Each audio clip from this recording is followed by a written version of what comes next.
Hi everyone, welcome to the Math Spellbook livestream. I'm your host Peter, and basically we're going to do a lot of stuff today. Now when I say a lot of stuff, I'm basically just being scatterbrained here. Basically I wanted to do a little bit of everything. I wanted to do a little bit of differential equations. I don't know if we're going to get into PDEs. Maybe we'll probably read a little bit about PDEs, but at the same time, I also want to get into a little bit of the multivariable calculus stuff that I probably haven't looked over. So yeah, so basically just learning a little bit here and there, probably do some practice problems as well. So hopefully you will be able to be productive on your end as well, whether it be studying or just basically doing your own thing. Hopefully you're doing stuff whether it be your own art projects, or maybe you have to do a little studying, or maybe you're just working from your job at home. So let's just get into it, right? I won't be using my camera today because I feel like I just want to basically get into just the work. So let's get into it. Okay, so I think so I did find this book on PDEs.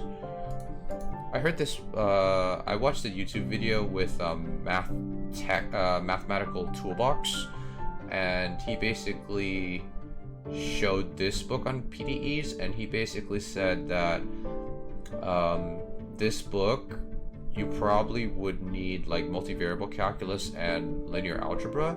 So, but the way they covered differential equations, there's a little bit of a review on differential equations here, and I think that's probably very helpful because there's around 5 sections of it, and I think those will be the things that we need to tackle I guess the basics of partial differential equations.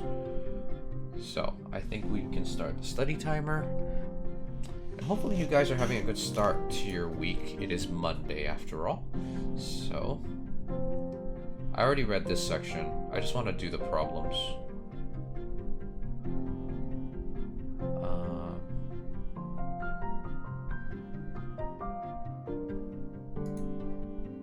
So let's go over here. So problem 1.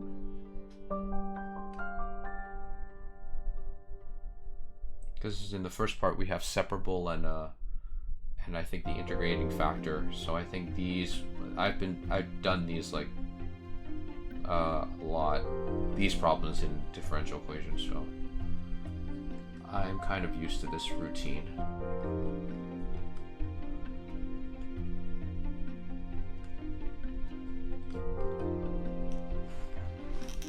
maybe I should write the other problems too, so that way we can just move along and don't have to worry about going back to back.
Time to get back to the basics of differential equations.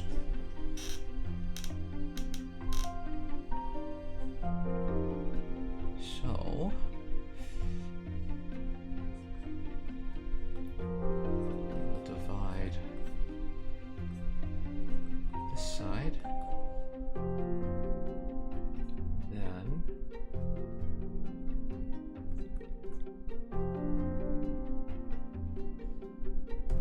actually we'll make it a distinct split.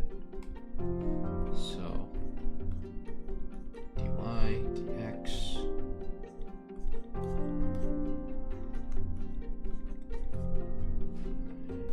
and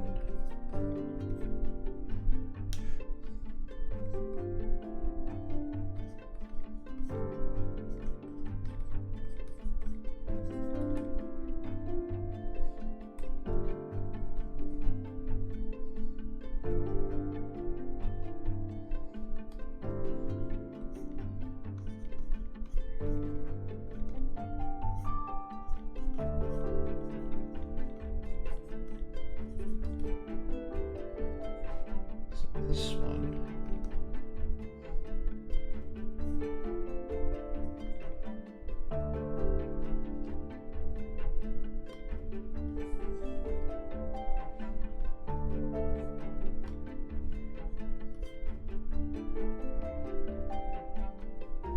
And I think we have to do U substitution here.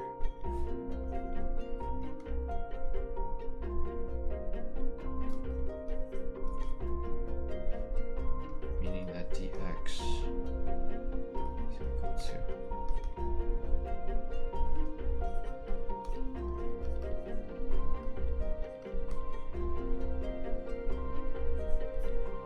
so these cross out.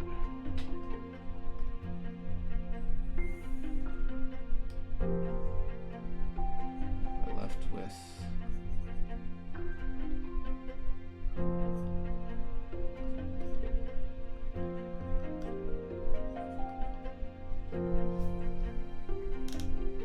actually we can write it in its a little complicated form like so. And I think we can replace it with w. So that means dw is equal to du that.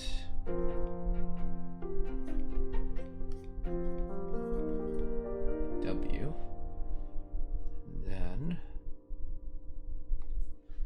at this point, we'd be left with equal to natural log of W, which in turn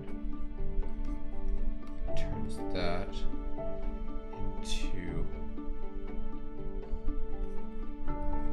plus 1, but we also have to remember that the natural log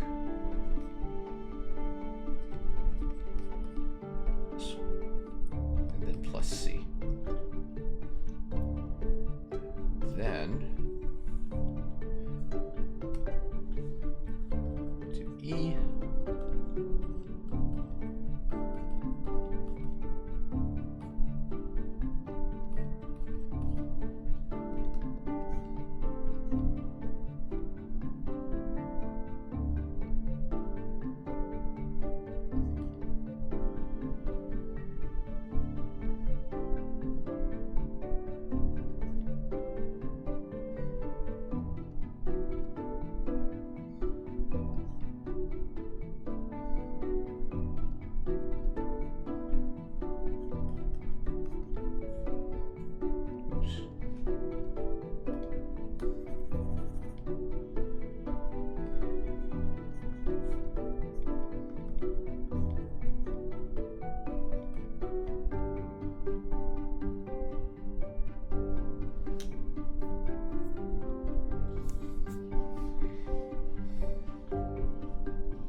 Last thing I need is writing the problem wrong.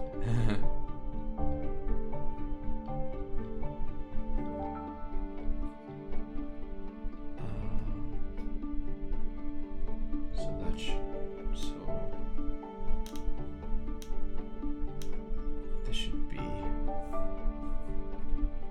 minus.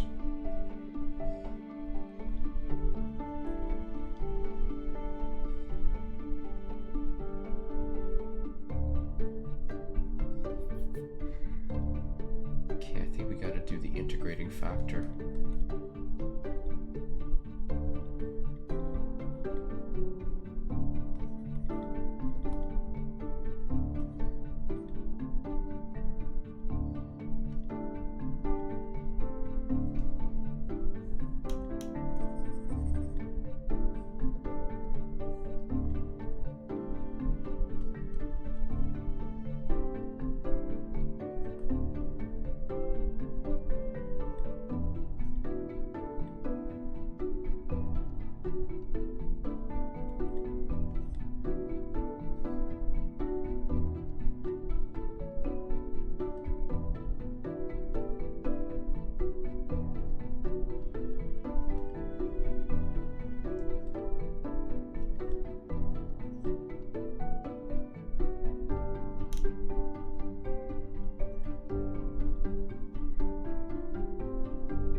stuff over just in case.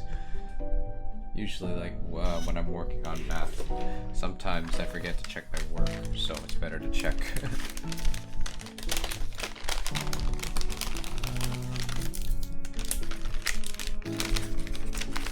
Hey Sasha, how's it going? What's the best part of your day so far, my friend? Oh yeah, and I did do the assignment you assigned us like last week. I took a look at the metric for like all 3 coordinate systems. Oh yeah, it's definitely a nice day, even on my end as well. That's good. That's good. It's like a nice day on your side of the world as well. And what was it? Oh yeah, I was checking stuff. Let's see. That looks about right. Yep, that looks about right. Luckily, we had a bit of a trick we can do here. Oops. Yeah, that looks about right. Those should cross out. Right. Let me change that to a W.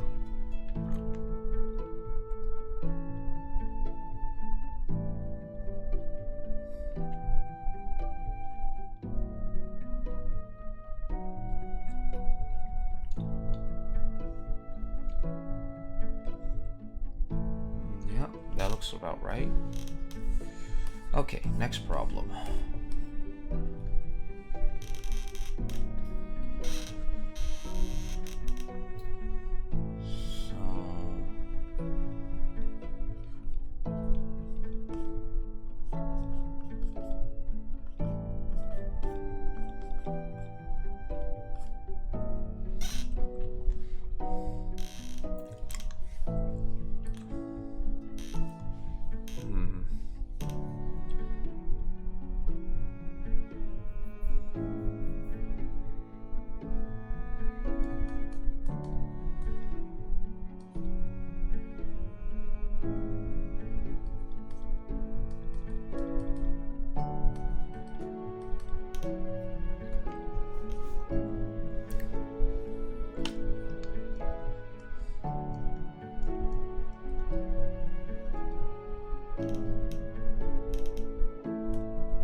Oh, today's election day in Canada? I see. So you have to vote for the new prime minister, right? Or is it not like, or is it just parliamentary? Just basically just, oh, okay. Did you already vote?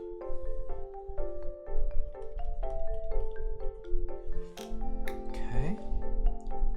So now we just have to multiply all this.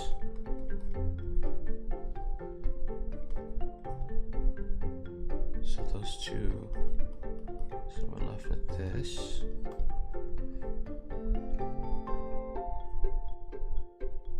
This one times that.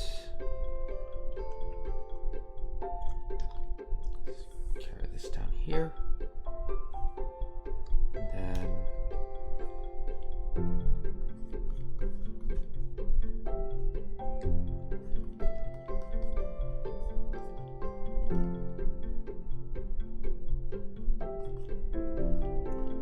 we'll just multiply it out, make it easier.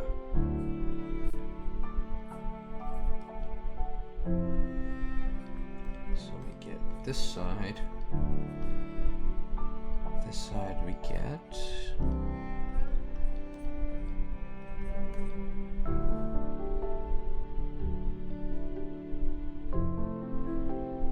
federal election. Okay.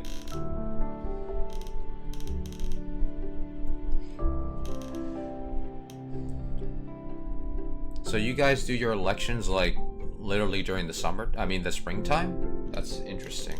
Because usually in the US we do it like before Christmas. Like on November somewhere. Oh, it depends. Oh, okay. So it's not a set schedule then.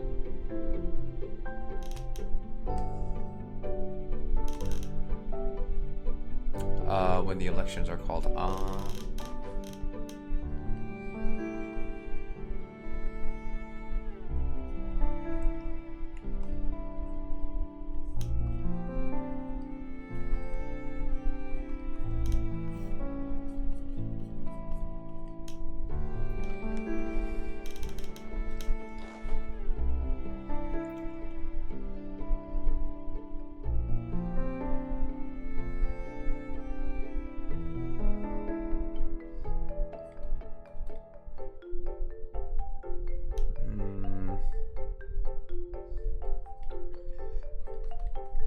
I just don't like the way it looks. Do it like this.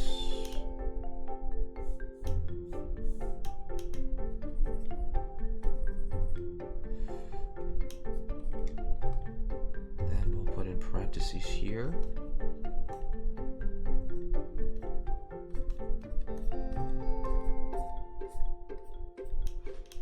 Yes.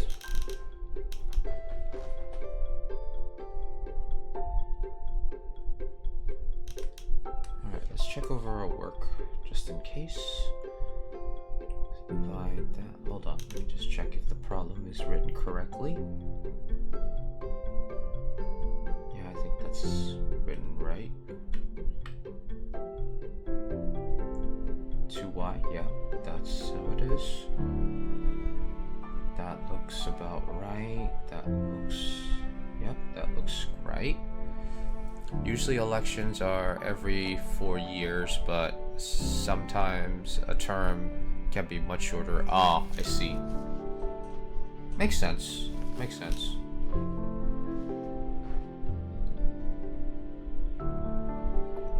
I mean, like besides the election, how are things in Canada? Like basically like everything in your surroundings. Oh yeah, you also said nice weather. Hopefully your research is also going well.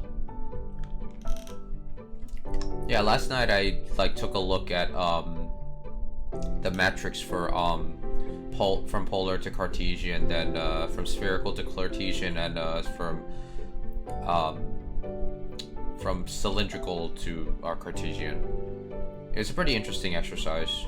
I mean, I typed it into ChatGPT and I basically was trying to write it all out so I can better see what exactly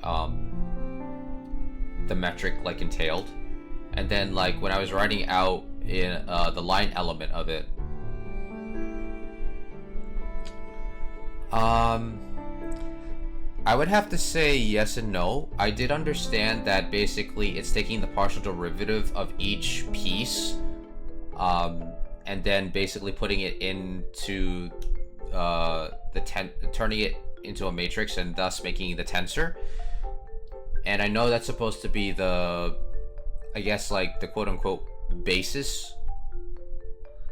I think the one thing that I was trying to wonder, I think I answered my own question when I was thinking about it this morning, was that why is it that when it's dx, dy, and dz, you still have to take parts of the I coordinate, the j coordinate, the q, and the k coordinate in each of those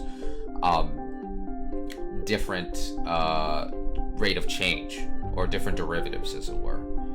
And then I think I answered my own question because the basis technically is Cartesian, so it still has I, j, and k coordinates in them, so you still have to take the derivative of each of those pieces with the new coordinate system. So I think I answered my own question. I was about to ask you if you ever came on, and then I kind of put it together in my head, I think earlier this morning. So where was I? Oh yeah, here we go. So yep, that looks right.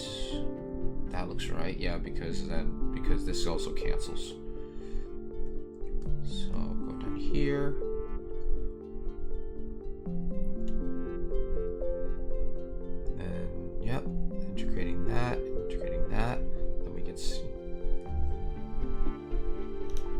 everything looks right, so we'll just put that there.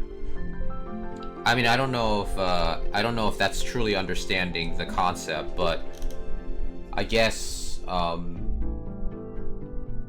like what you were trying to teach me is basically, or teach us, I should say, is that let me just move this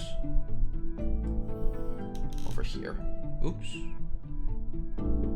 What did I miss?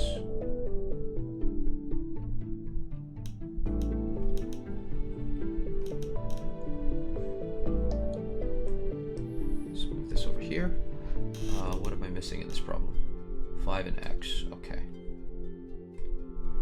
So 5 and x. Right? Yep. 5 and x. I'm not scrolling all the way down in this one because the answers I think to 1 and 3 are down here. So I don't want to spoil the answer for myself.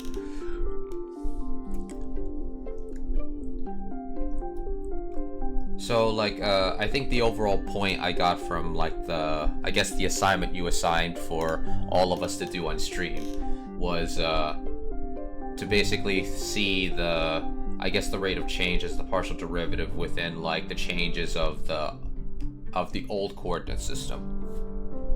And I don't know if my explanation of it like was very clear, but hopefully you understand what I was able to understand. Okay, so now we're going to have to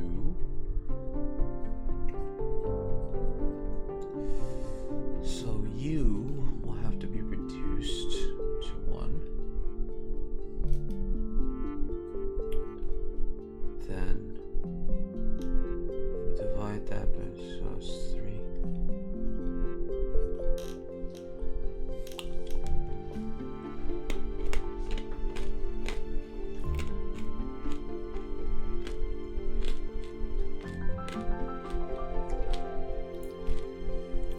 And don't worry, Sasha, we'll also like try to get some linear algebra into this stream as well. At least I hope I try to. Or at least during the week I'll try to fit it in.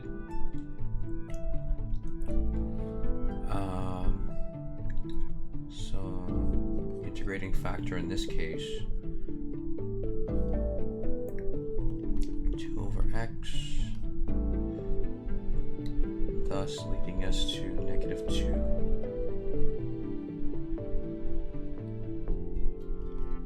Sine of x, thus leading us to x squared. Let's bring this down here.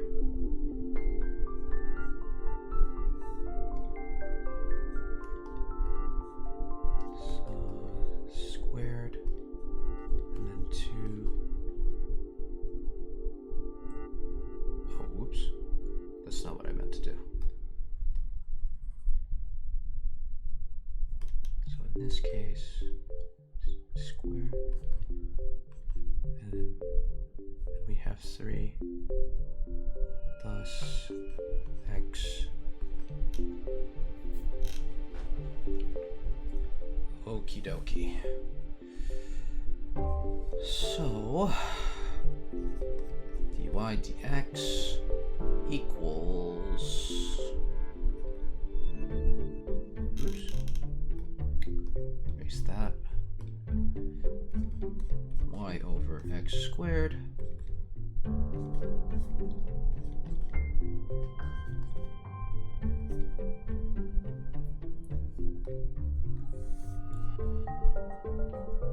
then we write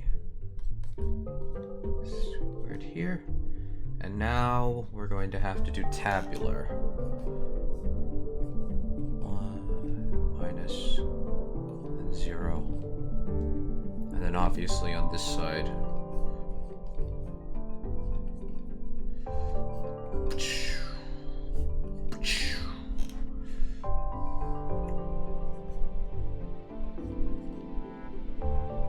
minus x we multiply x squared. So then we're left with this, and then x squared over here, and then sine of x squared over here. Meaning we can reduce this even more by doing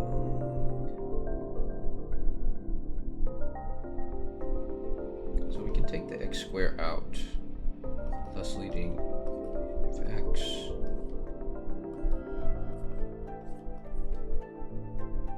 I mean we can tidy up more, but that will add more parentheses. We might as well do it. Might as well do it just for grouping.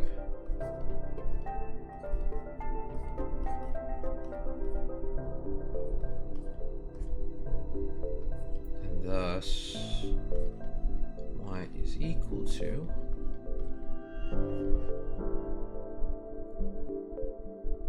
and that -1 can be absorbed by the constant.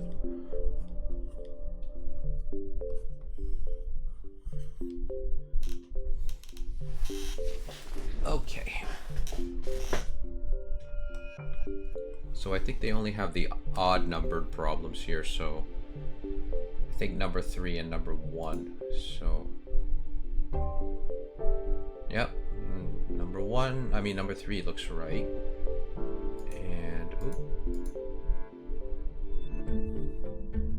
hold on.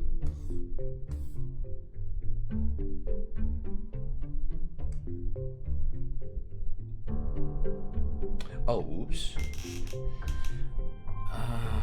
I forgot. I forgot that goes, that reduces to 1. I mean, that, yeah.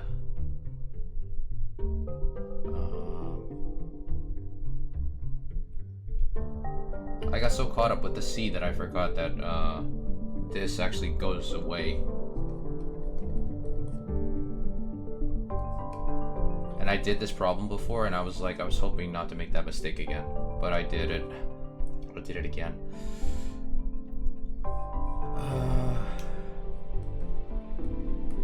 I wonder why I keep making that mistake, actually. Maybe I have to be more aware of that. Yeah, because then it produces an I'm gonna see. Because it has to be this. Yeah, that's the second time that I got tricked by that problem. Because the last time I remember I got tricked by forgetting this was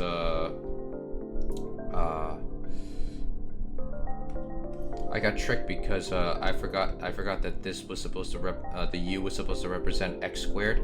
This time I got tricked because I forgot to do this. I mean, I forgot this part, and I realized that, oh, this disappears and then this becomes that. It happens. I have to remember that if I'm playing with E, I have to look for a natural log. That was a bit disappointing. I probably should have checked more thoroughly. And I even checked the answer and I didn't see it. That's the one thing.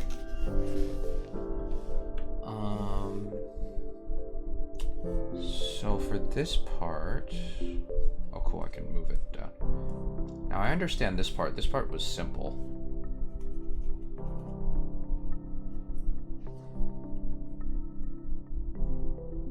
Yeah, this one's easy to understand. The second order one, I have to look deeper because I understand this section where it's like if it's two distinct roots, you basically just put the roots into the E and then basically multiply that by x within the exponent of the E. So if they're both distinct roots but that they're equal to the same thing. Now complex conjugates, this also makes sense. Now the one thing that I'm a bit confused about was this part.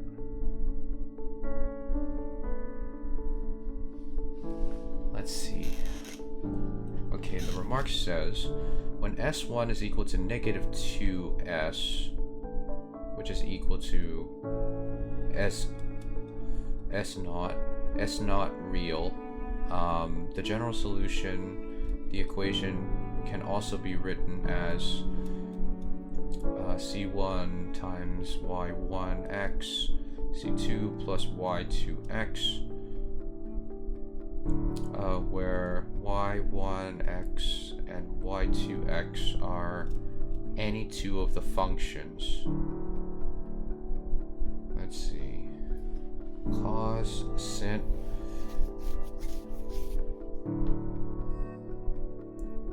Okay. And alpha and beta are any distinct real numbers. Normally, alpha and beta are chosen as the points where boundary conditions are given.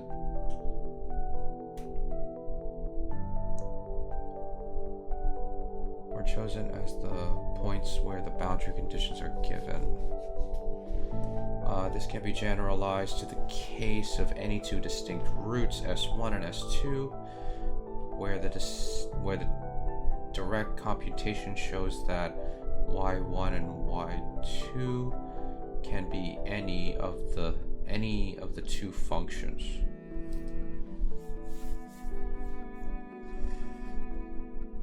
Yeah, but how would you know which function it is, though? Because there's 4 of them.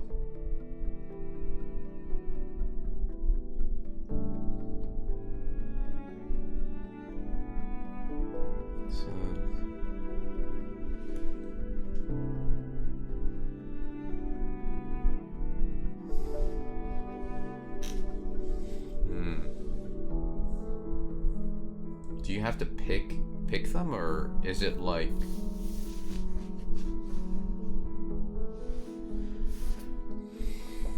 how would you discern which one to use?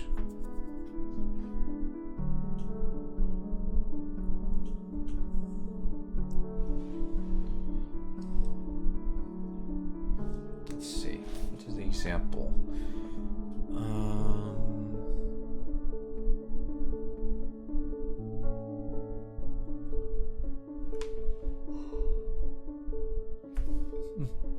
Excuse me, guys.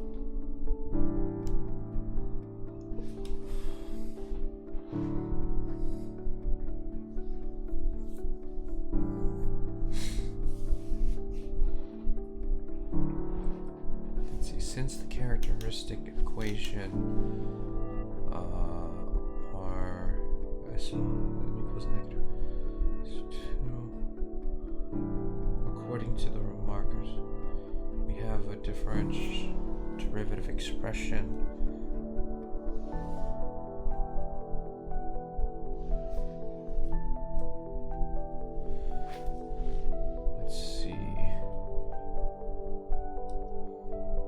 alpha equals 0 and beta equal 1. There's a way to write the solution.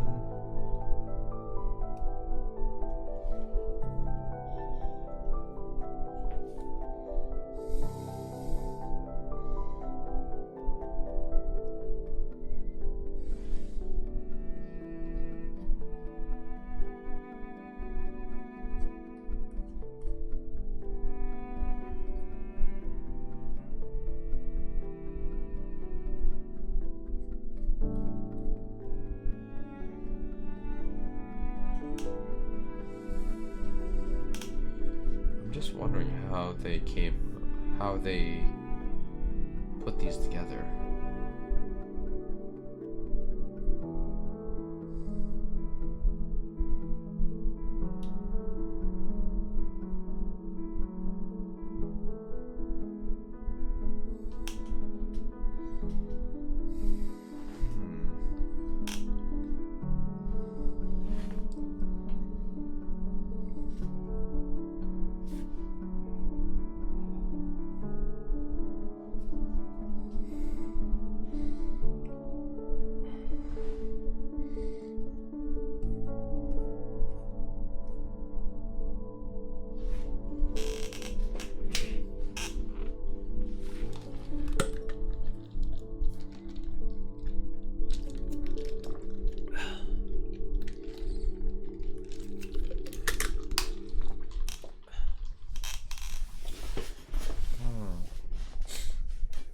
I'm still confused.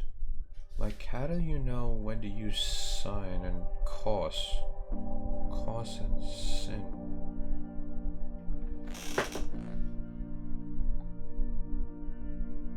Do you use them interchangeably, or do you have to... Because this one has two of them.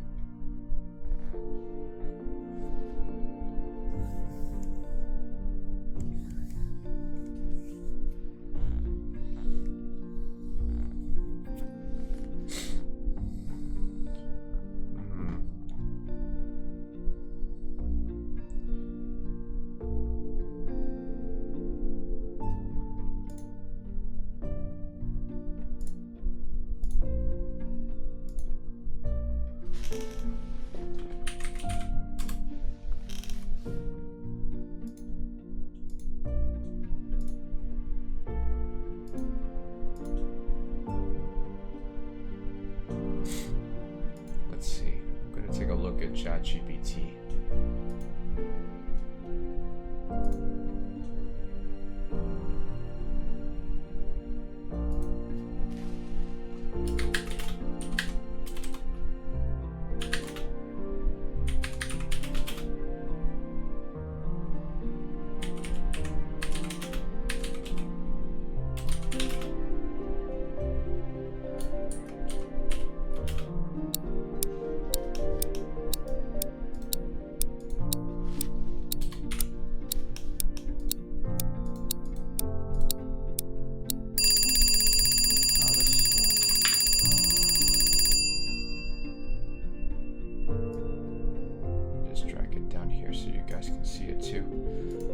How to solve a second order ODE with,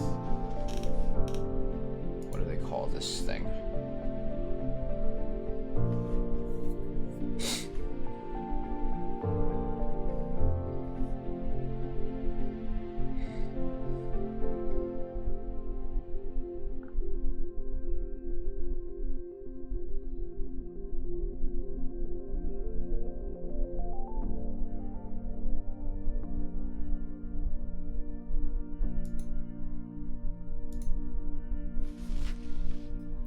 Break time. I just felt like I probably should type out the question with the distinct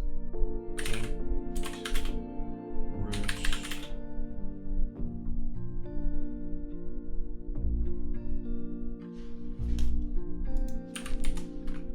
With the two distinct roots equal yet opposite signs.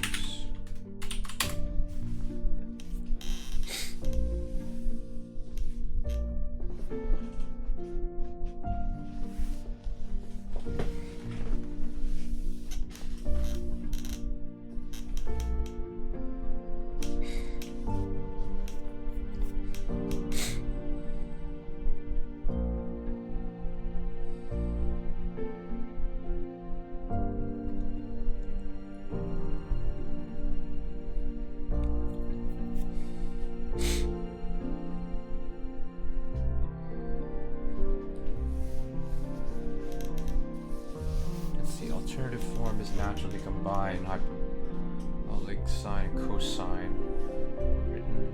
Okay, so you wait.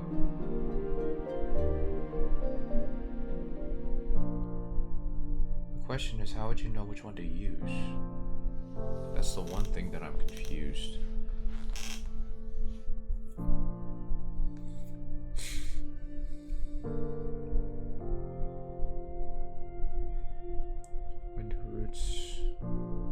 When do roots have this form?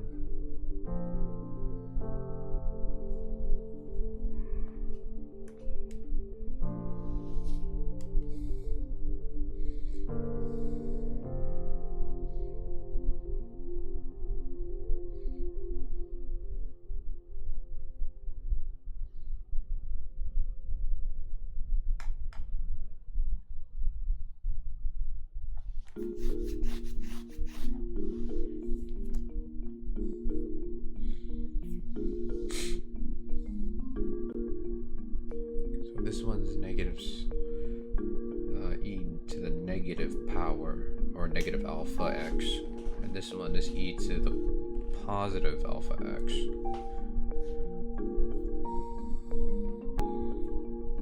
Depending on what you prefer, the exponential versus hyperbolic function.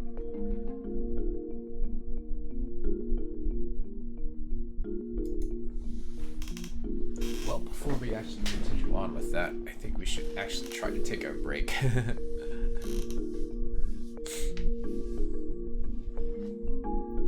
But how you guys doing? How are you starting out your Monday so far? Hopefully everything is going all right. At least like starting out for you guys on the right end. Because it's the beginning of the week, and soon the month will go into May.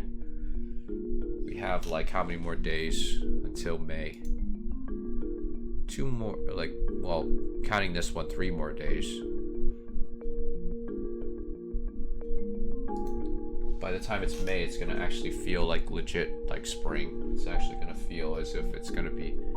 But then again, I don't know if we're gonna still have like a mix between like cool and hot, at least in the States anyway. Like when you feel like it should be spring, but then suddenly it just still gets cooler at night. It doesn't annoy me as much as long as it's not too cold. Because I remember when I went to California during wintertime, like it kind of felt weird that because it was like, it felt as if it was like basically like a very calm, not even a calm winter. It felt like an autumn night because it was not too cold but not too warm either. And I was like, oh, I'm so used to it because on the East Coast, we're so used to like the winter being extremely cold. So like when it came to like California winter, it felt literally like autumn to me. I guess like for California, you pay high taxes, but I guess you get good weather in exchange.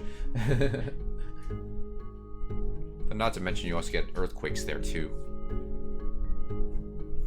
And unfortunately, like recently, like California also went through, well, I don't know if it's fair to call it recent, but like a little while ago, California experienced like a wild forest fire, and that's like really scary because it went into like areas that practically like people didn't expect them to go, and like, you know, my heart goes out to the families that were affected by that because that's pretty terrifying.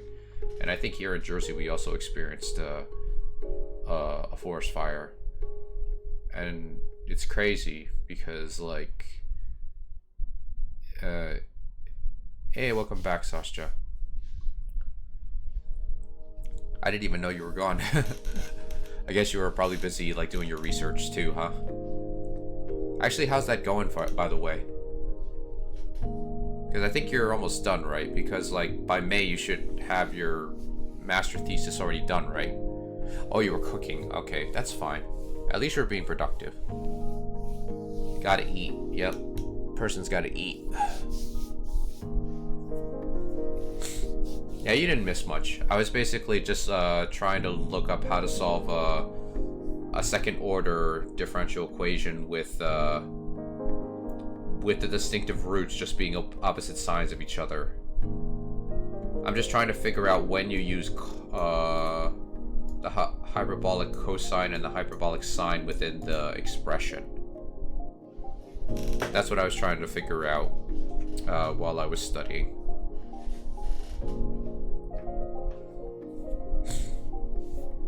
Because in this section of the book,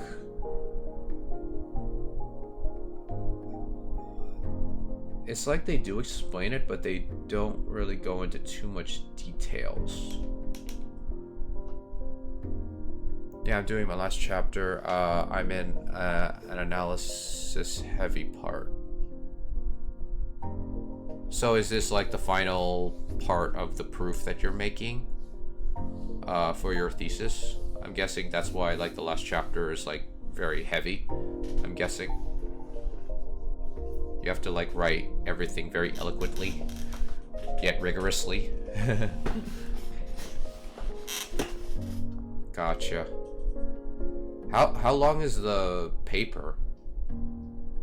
If you don't mind me asking. Because usually I'm so used to seeing proofs that are very short, but I'm pretty sure like the more complicated the math proof is and how high it is in the math branch hierarchy, I'm pretty sure that there would probably be a whole book on a proof or something like that.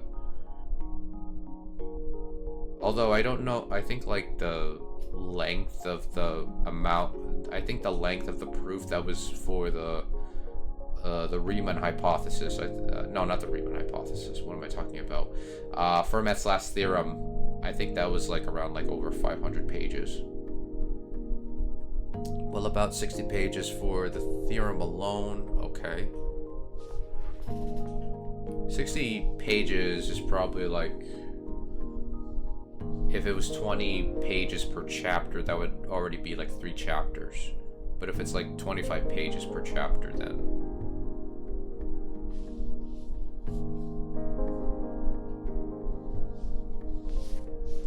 So the theorem alone would probably take like around like 3 chapters of a book. That's crazy. Hopefully when you present it and get it published, I would like to try to read it. I would like to try to read what is it that you typed up. I'm pretty sure it's very eloquent.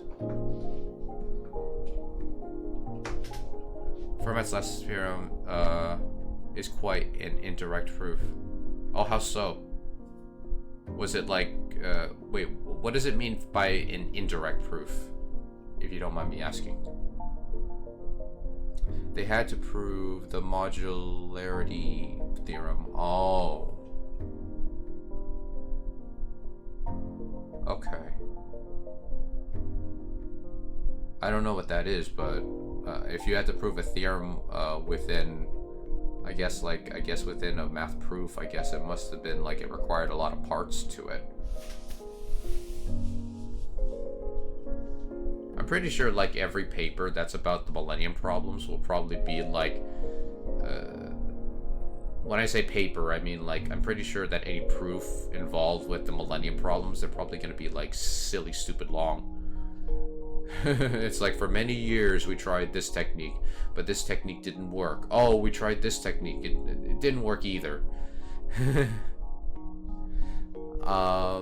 So the way the proof works is that if Fermat doesn't hold, you have a counterexample to the modularity theorem.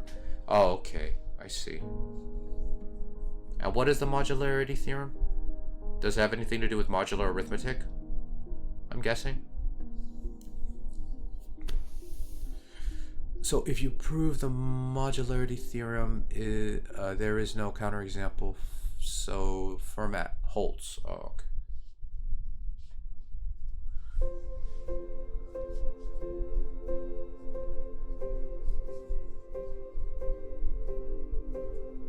It's a crazy conjecture about elliptic curves and modular form. See, that's the one thing, because like I read that, but at break, okay.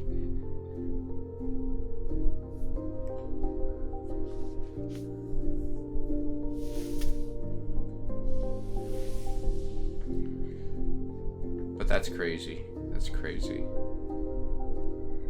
If you guys like math, physics, or just like want to stream to actually keep yourselves productive, be sure to drop me a follow. Or if you are watching this on YouTube, you know, hit a like, subscribe, and comment down below if you want to see more of these VODs on YouTube. And if you guys want to avoid the ads, you know, you can jump a sub if you like, if you want to, or if you can. That would really help out the channel.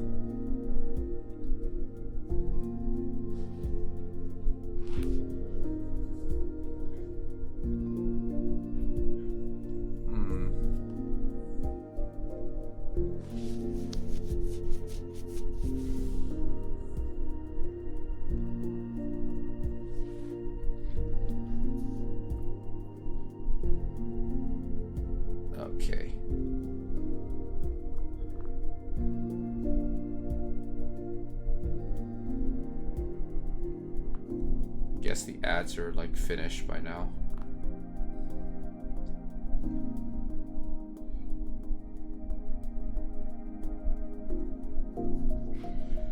We got a minute left of break time, and then once break time is over, we can start the next study session.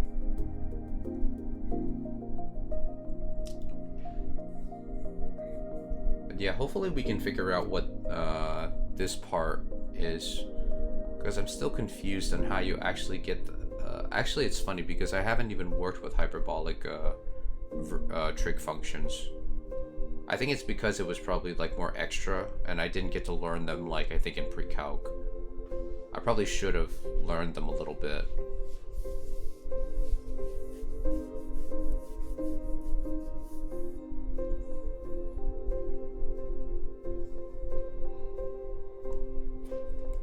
I think I have to like look, I have to like actually like practice problems involving those.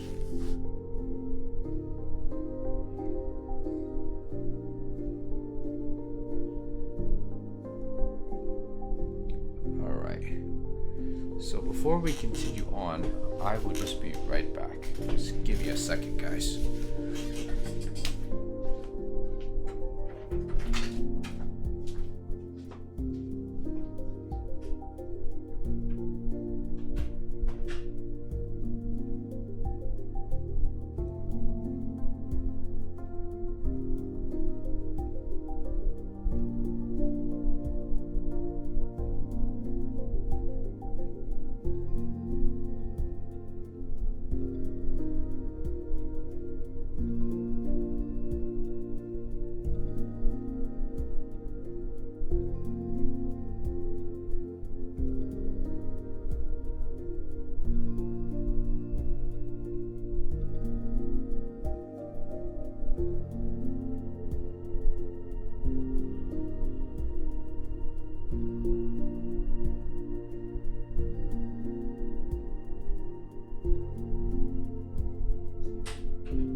Okay, guys, I'm back.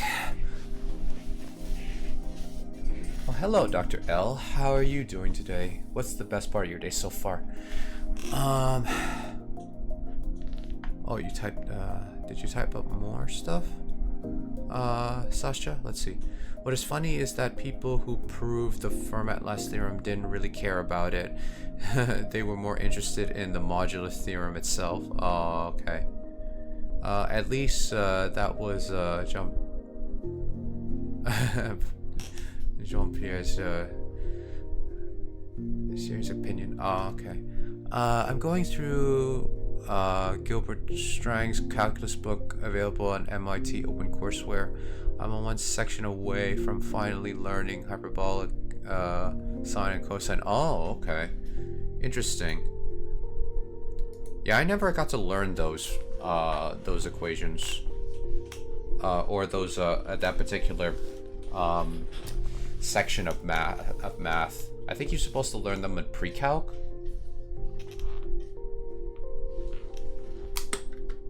But how are you doing, Dr. L?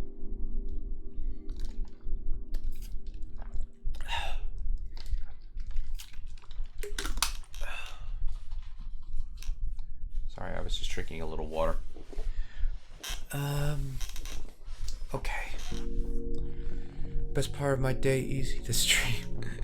Thank you. Really appreciate it. Shit. And like I said, guys, if you like math, physics, or you just need a little study stream to basically help make yourself feel productive on any of the projects you're doing, be sure to drop me a follow on Twitch, or if you're watching this on YouTube, you know, hit the subscribe button, hit a like, and comment down below, and I'll definitely reply back to the comment if I can. So, let us get back into it. PDE is scary. Good luck with this book.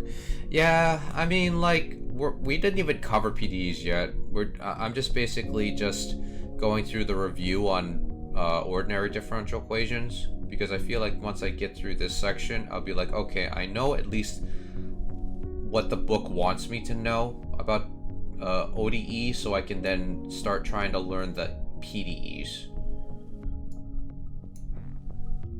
So I guess I'm just kind of like jumping through different hoops.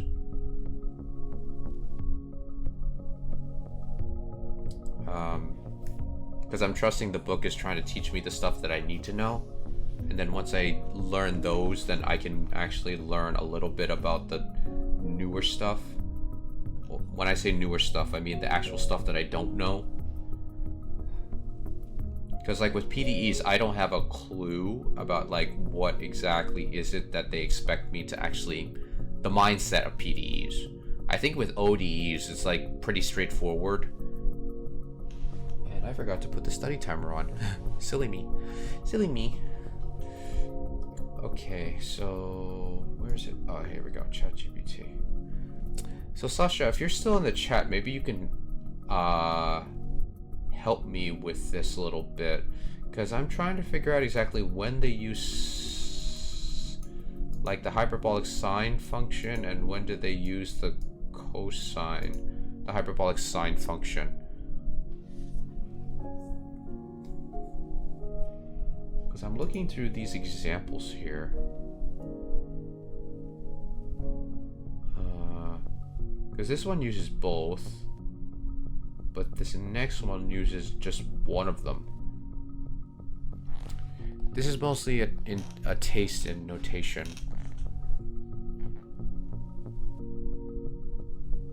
So it doesn't matter which one you write down. It could be either or.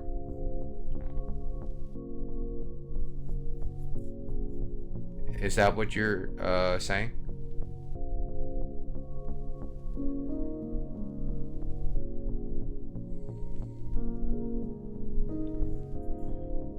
Yeah, because according to the book, it seems like there's a different way to write these. That's the reason why they're actually just showing us this stuff. My question is when do you know to use the hyperbolic cosine and the hyperbolic sine when you're writing the, I guess this new the new way of writing this? Because it says that when the distinct roots s1 and s2 are practically equal but opposite of each other, you can write it as like, you know, c1 times y1x plus c2 y2x, where y1 and y2 are any two functions cos, sine, cos, yeah, with alpha and beta. So I just don't know exactly which ones, like how do you discern which one to write when you're actually rewriting the equation? That's the one thing that I'm kind of lost about.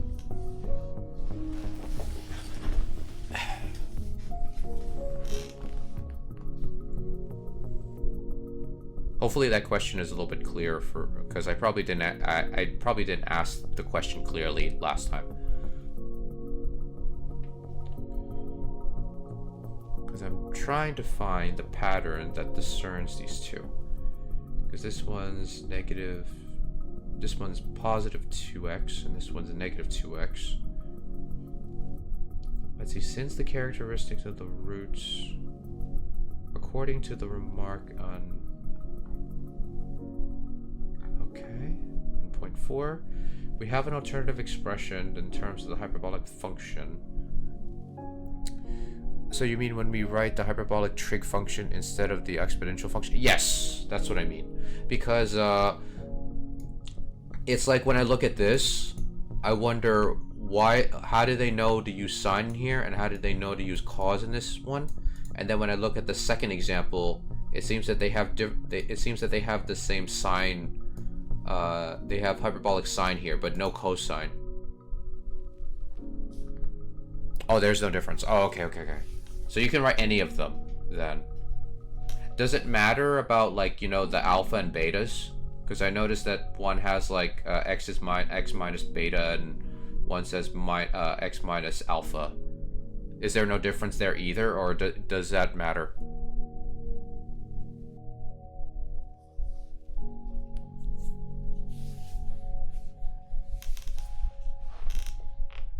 And luckily, I guess alpha and beta at at the roots.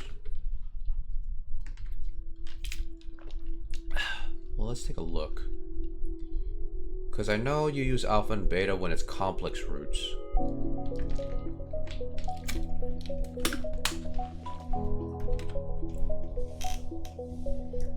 But it seems here they don't really discern what is the complex root here. Let's see what ChatGPT says here. So, okay, so these don't matter.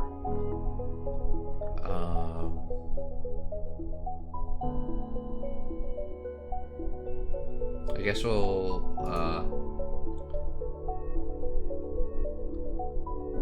okay, example of root.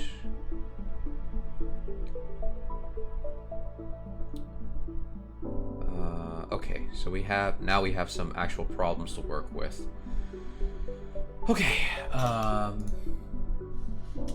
out my pen here. I think the first ones are the simple ones, so we have 1 is equal to 2y prime plus 5y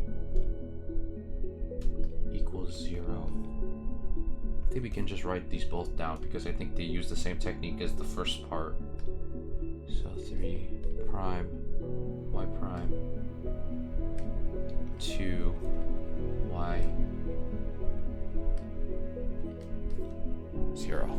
Okay. Because according to this, if we rewrite it this way, then that would mean that y is equal to c x.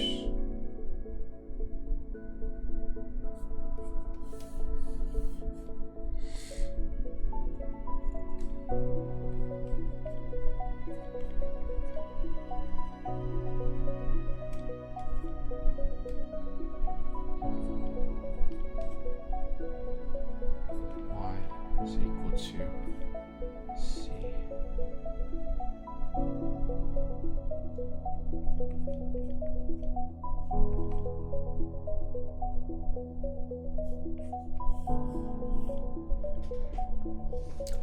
At the end of the day, this is just another basis for space of solution or of your ODE. What do you mean by that? Because you said just another basis. I didn't even know we had bases in here. Oops.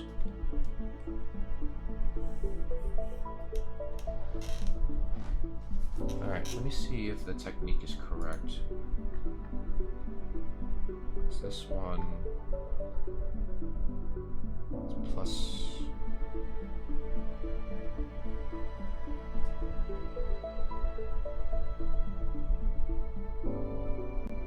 oh, is it the opposite sign?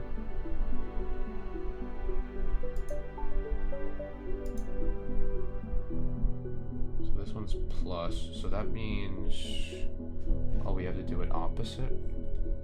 It's something to keep in mind.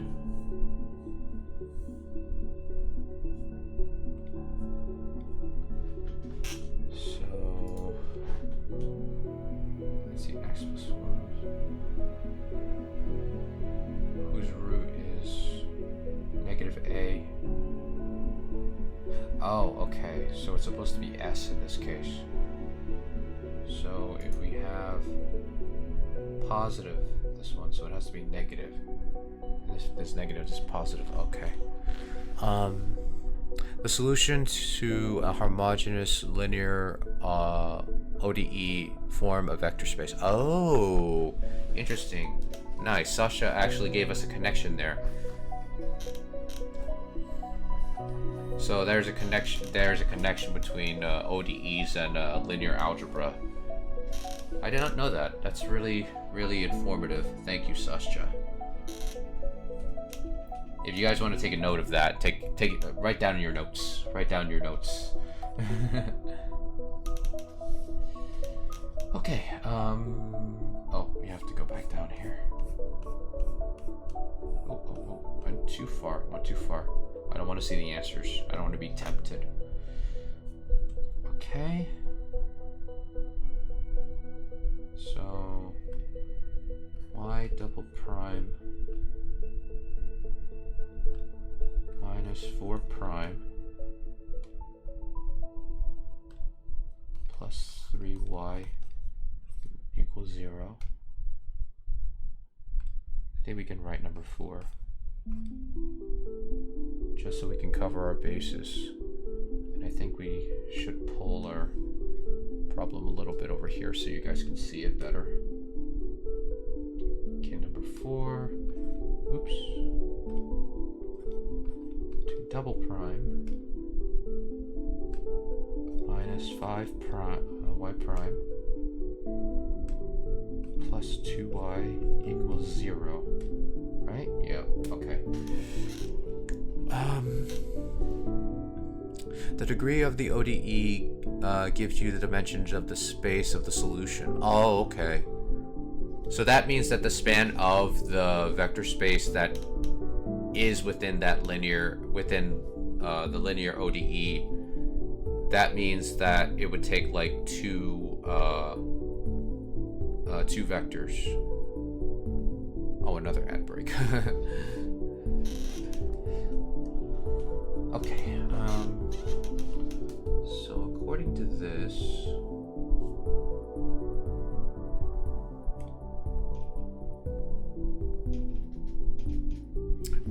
so what I was saying is that,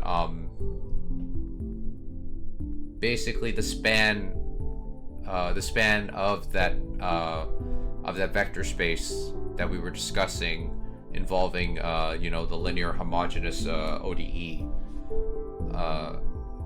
that's practically like you need the same amount of independent, which one? Like linearly independent vectors, right? Involved with the ODEs. Because I think I had a question in mind, but then I just lost it. Okay, you understood what I meant. Okay. So we have S minus 4S plus 3 equals 0. And thus, we're left with S minus 1, S plus 1. So then, this is equal to 3. We'll just put an S2, S1. 1. So therefore, we have that y is equal to c1 is equal to x, ex, and then c2 is equal to 3x.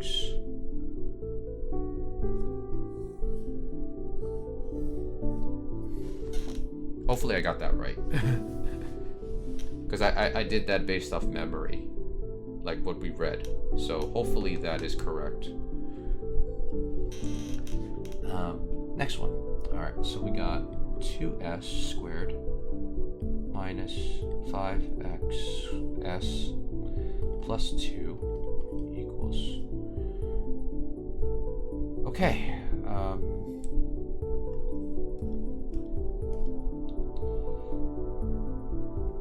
So, let's see, 2s, and then if we do this, yeah, because that goes into this goes into this goes into this, and then you add them together, that goes into that. Yep, that's what we're looking for. And then s2 will be 2, and s1 will equal half. So then y is equal to c1 equals x over 2 plus c2 is equal to 2x.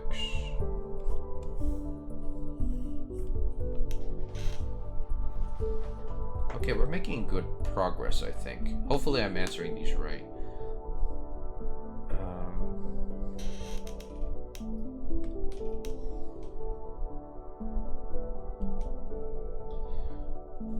Okay. Next.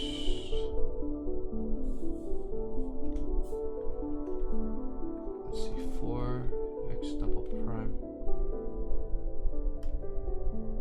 plus 4y prime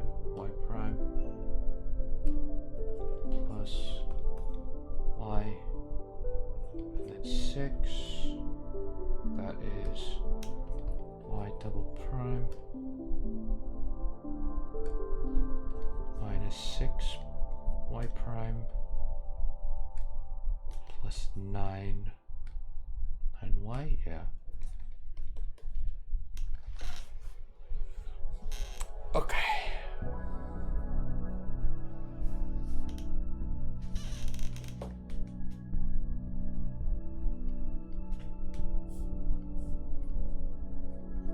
Let's see if this works.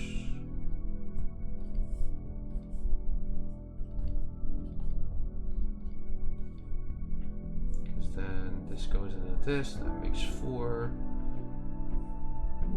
And then if we do this, that makes 2, and that might go over there.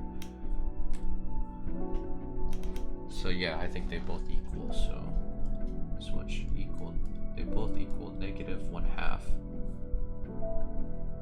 So if they're both equal to the same thing, then we're left with, I think it's supposed to be y is equal to c1 plus c2x e to the negative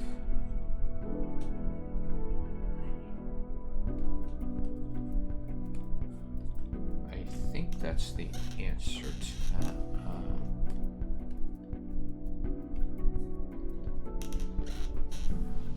Let me take a look at the book's example, because I think they did show one example of that.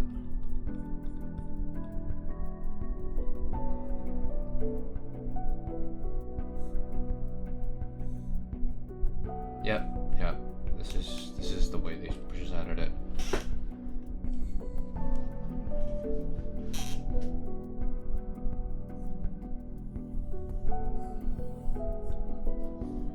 Okay, next one.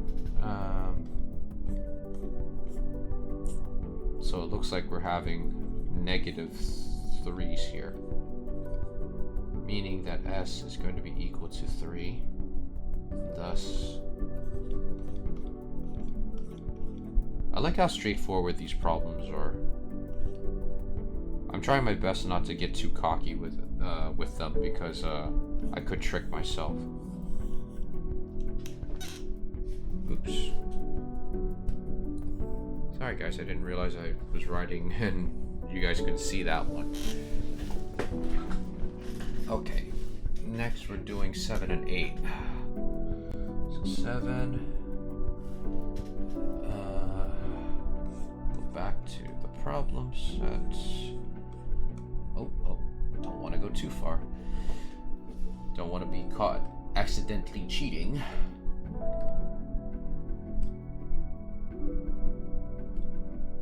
2y prime, and then plus 5y equals 0, and then 8,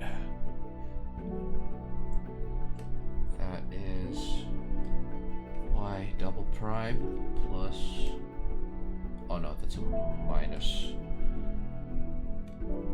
so I think it was like -8, so -8y prime, right? Oh no, it's 6.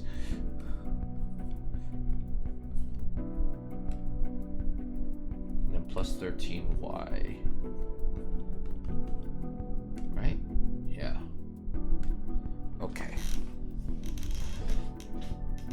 So this one, I don't think we'll be able to do the factorization with this one. I think we're gonna have to use the quadratic formula. this should be fun. So -2 plus or minus, then -2 squared is 4, and then times 5, then all that over 2. So we get 4. Oh, it's a complex root. So then plus or minus 4 minus 20, that'll be minus 16. Yeah, that'll be minus 16 over 2.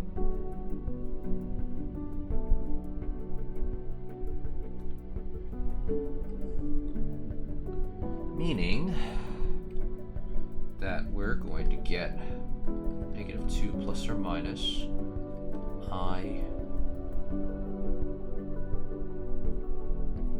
4 2, and then we can reduce it even more. -1 over 2.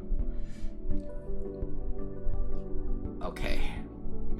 Now the difficult part, to remember everything, to remember the expression, the formulation, I should say. So, I think it was y is equal to e of alpha, and then it is cosine of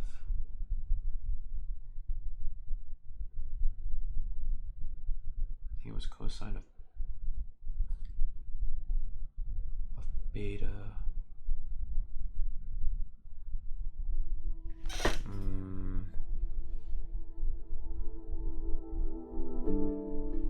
Because I know the betas are, is it beta x? Then plus I sine of beta x. Let's take a look.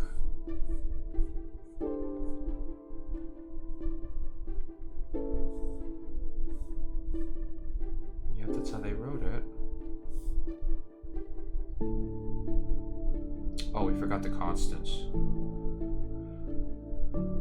Did they also include the I? Oh, they didn't. There is no I in there. Okay.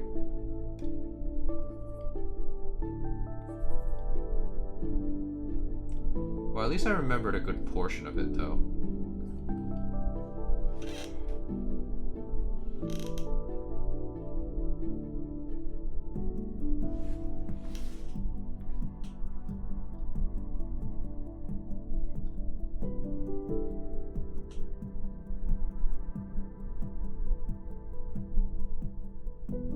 Oh, I don't think I read this from you, Sasha.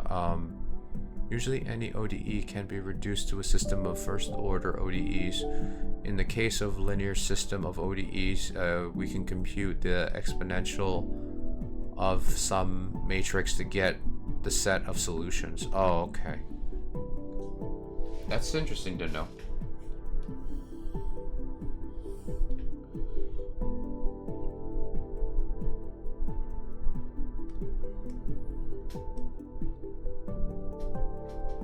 Okay, next part. Okie dokie.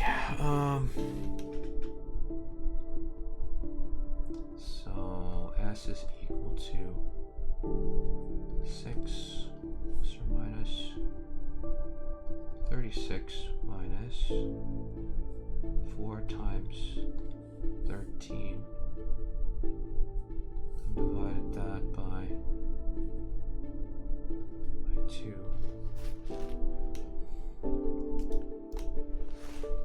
That usually one application of diagonal matrix. Oh, okay. Minus.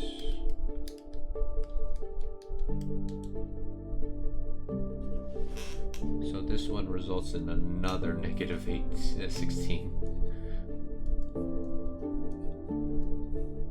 At least they're giving us easy numbers to handle.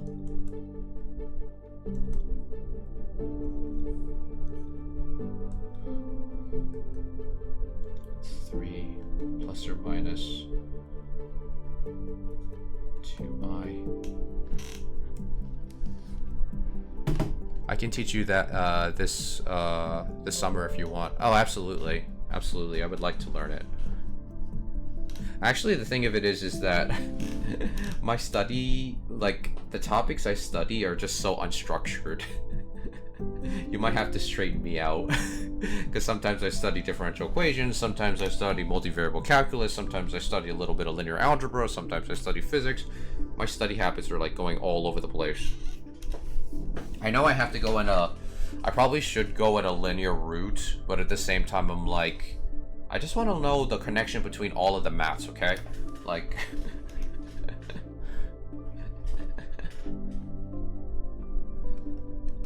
maybe I'm just getting ahead of myself a lot.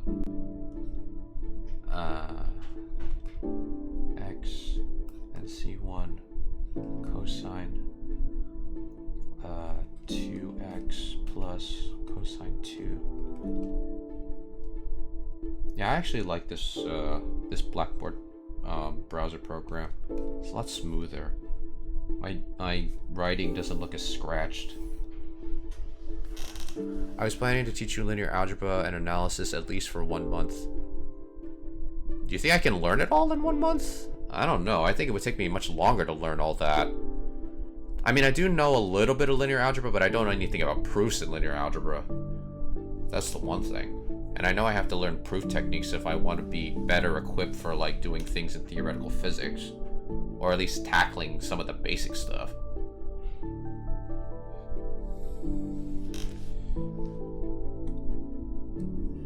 Actually, like, you've watched my streams, like, since I started, Sasha, so I don't know what you think of my learning style or how I interpret mathematics.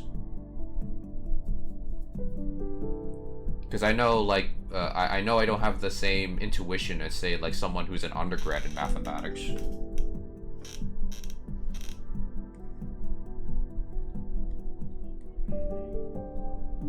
So we got 9 and 10 left, so... Actually, this is the most problems we did this so far.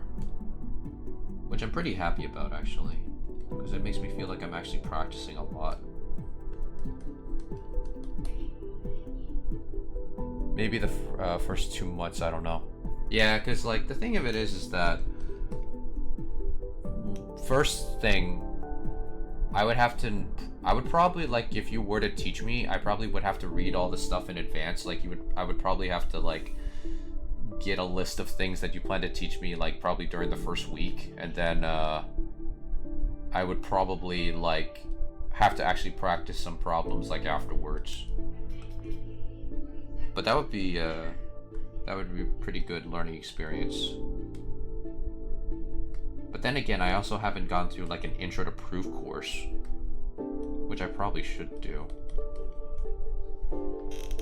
I'm actually taking on Udemy. I'm actually taking a course in I guess, like, mathematics involved with quantum computing.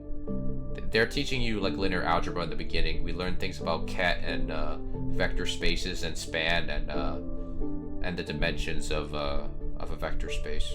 Or at least, I think also, we just covered, like, bases. But the quiz questions were mostly, like, intuitive. Like, you basically had to remember the definition of the basis and what makes a basis and what makes a vector space and what makes something linear independent and stuff. When I have intern, I usually teach them analysis on vector space and topology for the first month. Oh, okay. Those are the 2 things I want to learn, so yeah, I'm kind of actually excited about that. But then again, like, I have to learn analysis first. And probably proof-based linear algebra. After that, I moved to smooth manifolds and complex manifolds. Oh, okay. I mean, do you think I'm ready for that stuff, though? I mean, like, basic analysis and proof-based linear algebra, though. Because, I mean, I don't I haven't even mastered like direct proofs yet. Or what is it? Like proof by contradiction and like the other proof techniques.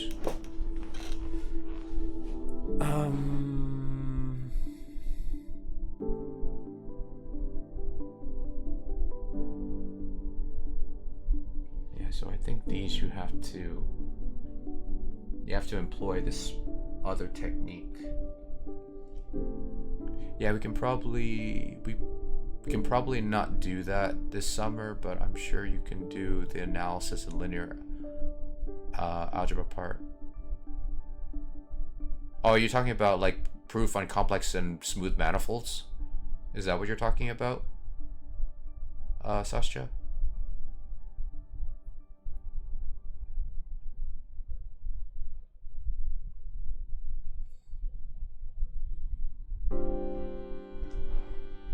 Yeah, smooth manifolds might be out of reach. Oh, okay. Because in analysis, you do learn a little bit of topology, right?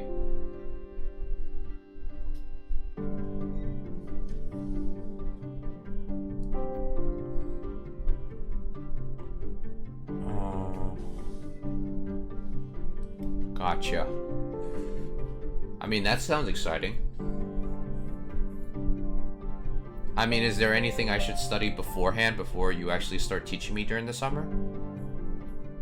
And I really appreciate you actually offering to teach me during that time, because I'm pretty sure you're busy with your own stuff too.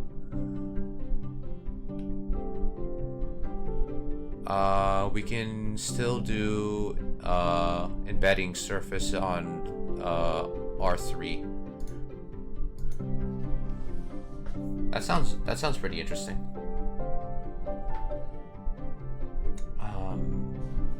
What do the books say about these? I know these are the special ones, but like now I got to develop like how to look at these. Let's see, the general solution of the equation is.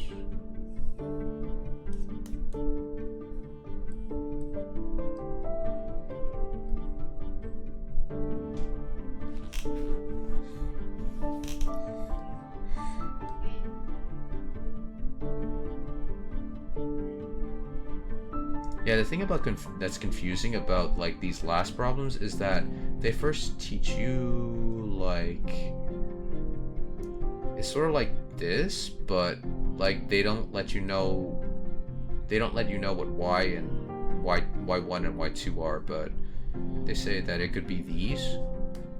Then when I look at these, it's like the general solution to the equation, because this one is like a 2.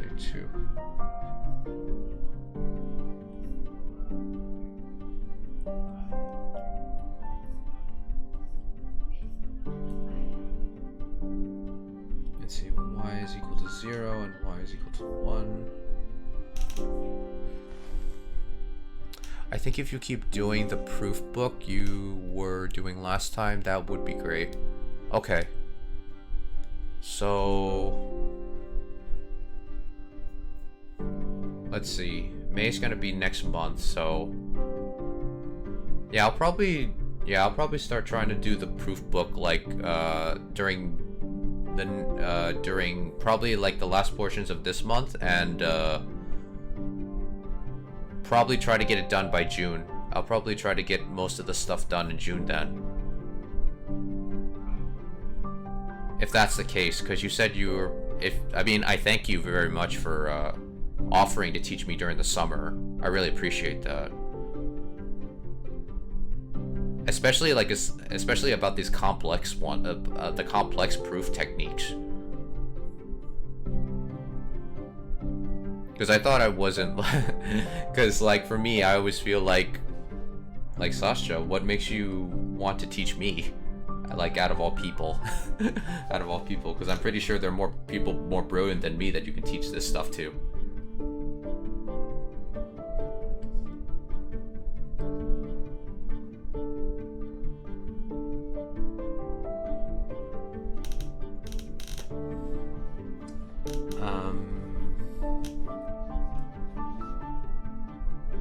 So when it's in this formation,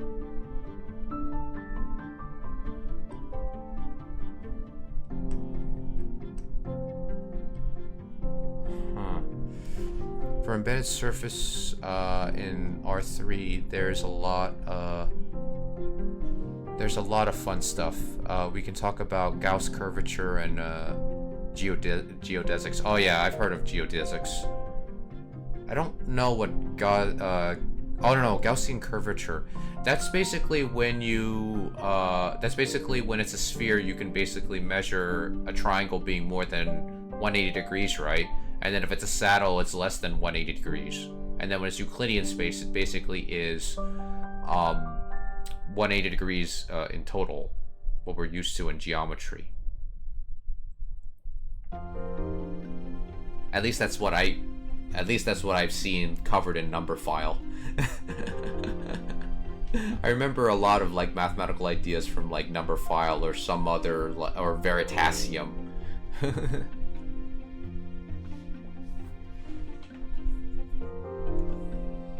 Like, I wonder if people that study like mathematical logic, oh, the result you're talking about is local to Gauss-Bonnet. What's that? Oh, are you saying that the stuff that I was mentioning about Gaussian curvature? That famous theorem. The one with the sphere and the saddle and the flat space for a triangle? I'm guessing that's what you mean, right? I never knew it was called the Gauss-Bonnet. That tells you the curve related to the topology. Oh, okay. I see. That's amazing.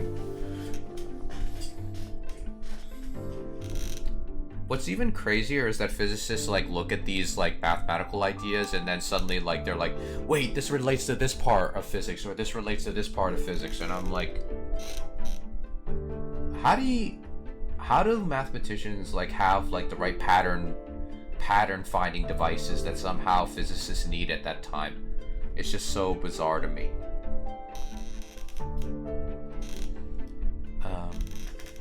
I know I'm probably making my job a lot harder. So, in this case, y would be equal to c1 4 plus c2 y minus x.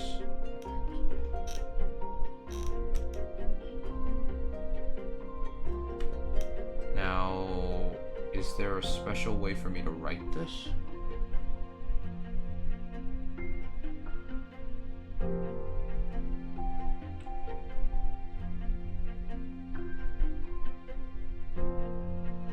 Let's see, remark.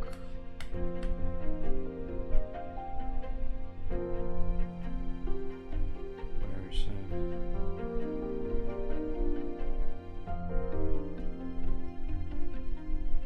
Oh, maybe the e's are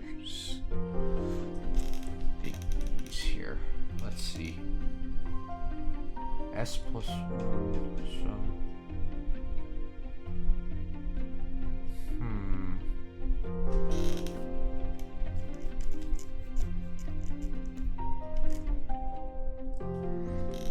So in this part they wrote it like this. But since the root's a characteristic, right, we can write an alternative expression in terms. Thus, if the ODE accompanied by, say, a boundary condition. Do they even give us a boundary condition? No.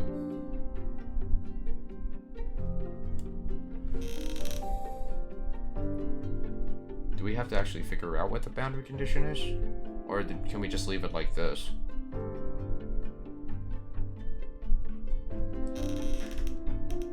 We'll just... And I'm guessing for this part, we have to divide that in there. 0. Meaning that y would equal... Oops.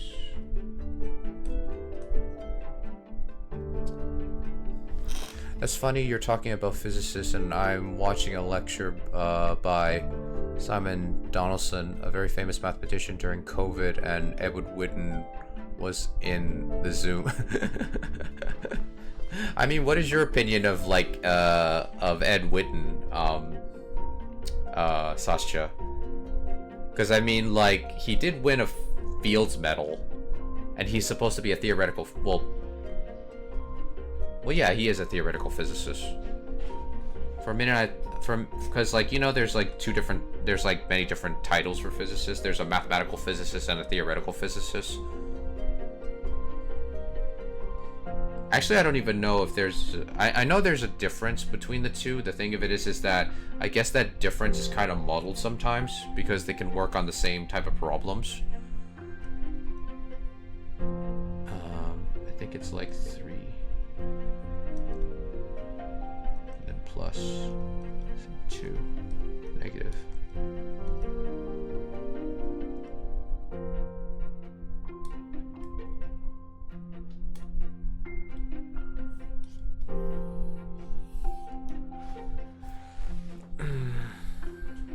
So we would only be able to like write this out if we had a boundary condition with it. Apparently. Because we don't have a boundary condition. So say a company with a boundary condition with alpha is 0 and then beta is 1. The useful way to write the condition. He does very nice math, but he is definitely physics driven. Yeah. I mean, if I can at least get to a point where I can actually understand the basics of like proof techniques and like understand theoretical like physics papers, that would be a plus. I mean, Sasha, like you're willing to like teach me, someone who's not even in academia, this stuff. And, I couldn't be any more grateful for that.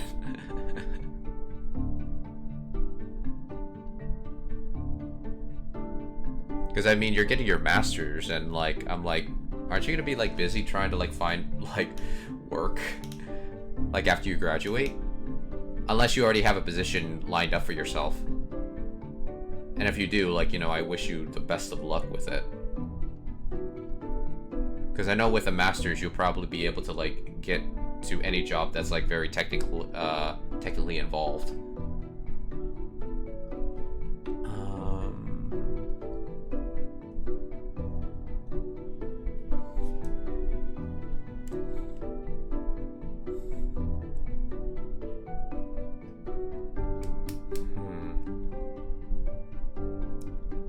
I'm getting into... Oh, yeah. Oh, right. So, will you still be studying in Canada, or will you be going to a different university for your PhD program?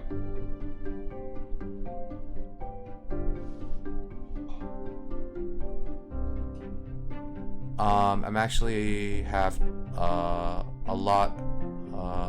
I have learned a metric ton of new things this summer in Canada. Okay, I see.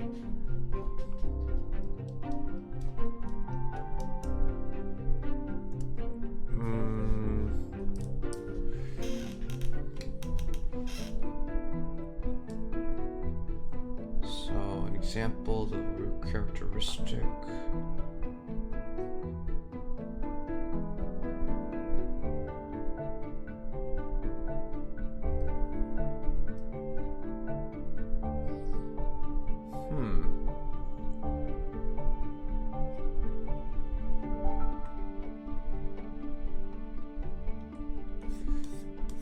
I guess we can start checking the problems now. I mean, we practically like finished them. So hopefully we didn't make any mistakes. And if we did, that's okay. So this one's correct. We can only check the even ones. We can't check the odd one. I mean, we can check the odd ones. We can't check the even ones. So, yep, we got that one right. This one's number 5, right? Yeah, this one's number 5. Yep, that looks about right. Number 7.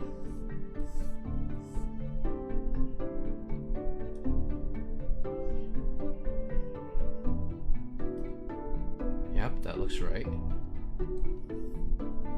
And then number 9. We got this part right. So... Oh, okay. Interesting. Okay, so if you don't have a boundary condition, you could still write it as alpha and beta. I see. Yeah, and it doesn't matter which one you write. Okay. That makes it a lot easier.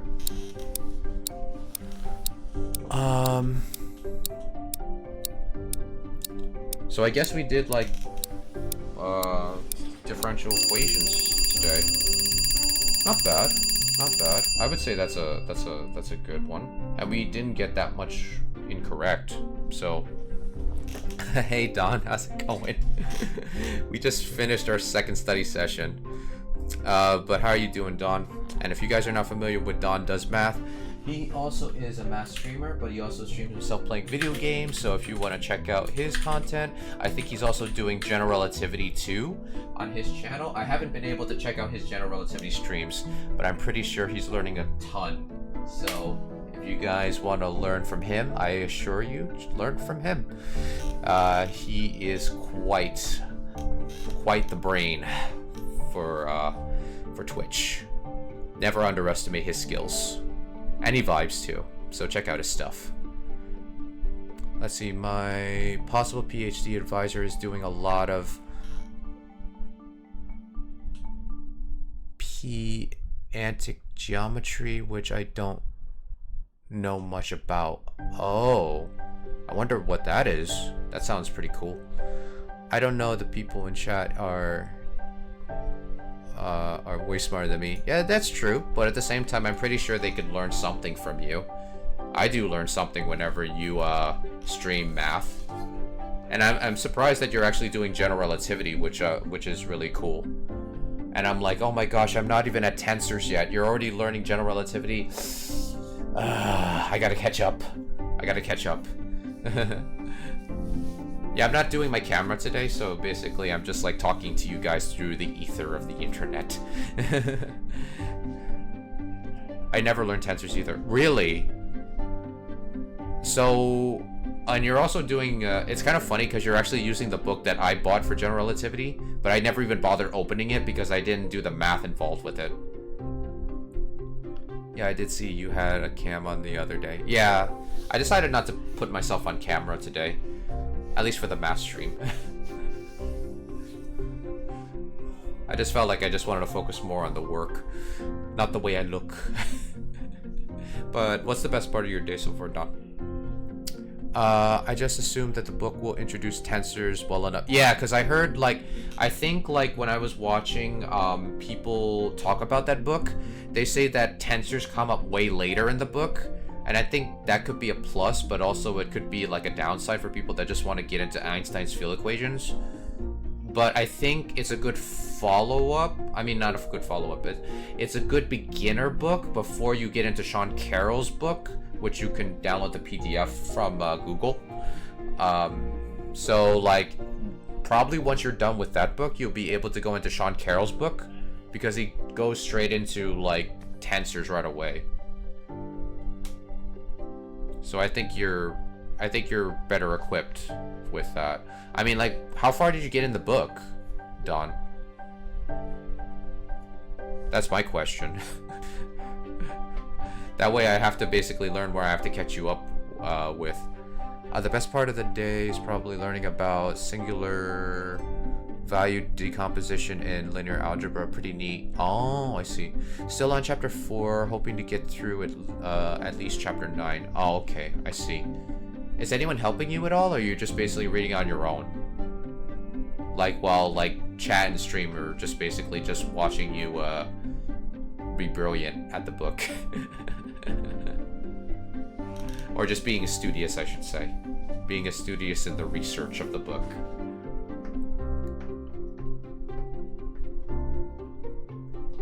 Because, like, I guess for me, whenever I study, I have multiple books around me, and I start, like, flipping through each section if something doesn't make sense. I feel like when I study, it feels like it's more like research than actually, like, studying. But then again, research, like, you'd have to go into, like, the ether of, like, you know, like, reading other articles. I don't know if I don't know if you can consider what I do as research. It's just plain studying. Venvox is learning alongside me for the first time. Dr. Cook and both know general relativity and are helping us out. Oh, nice. That's good. So when you actually talk to people that know physics, right, like, do they align mainly that physics is nothing related to math, or do they kind of align with the fact that, well, not with the fact that, but, like, do they align with more, like, physics in a more mathematical sense of the word? Like, basically, do they feel like the math is, like, leading the physics? Because I think that's the reason why I liked physics to begin with, because it just had these really fancy equations that talked about the behavior of the universe.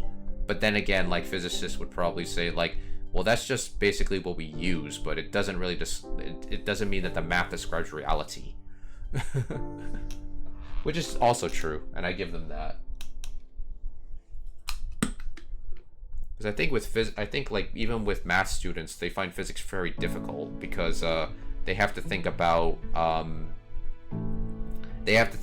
the physical system behaving in a physical sense, and then they put the math in later.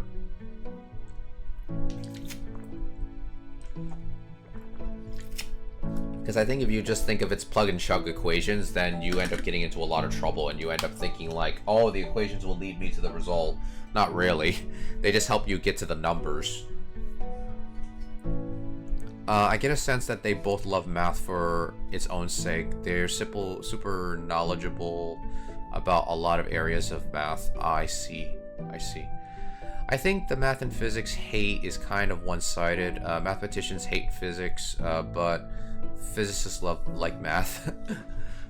I think it depends. Yeah, like, I think it depends who you talk to, because when you think about it, I think Roger Penrose, he started out majoring in mathematics, and then you know, now he's doing like theoretical physics, but mainly he's a mathematical physicist. So I mean, like, if there weren't physicists and mathematicians that love both subjects, we wouldn't have mathematical physicists.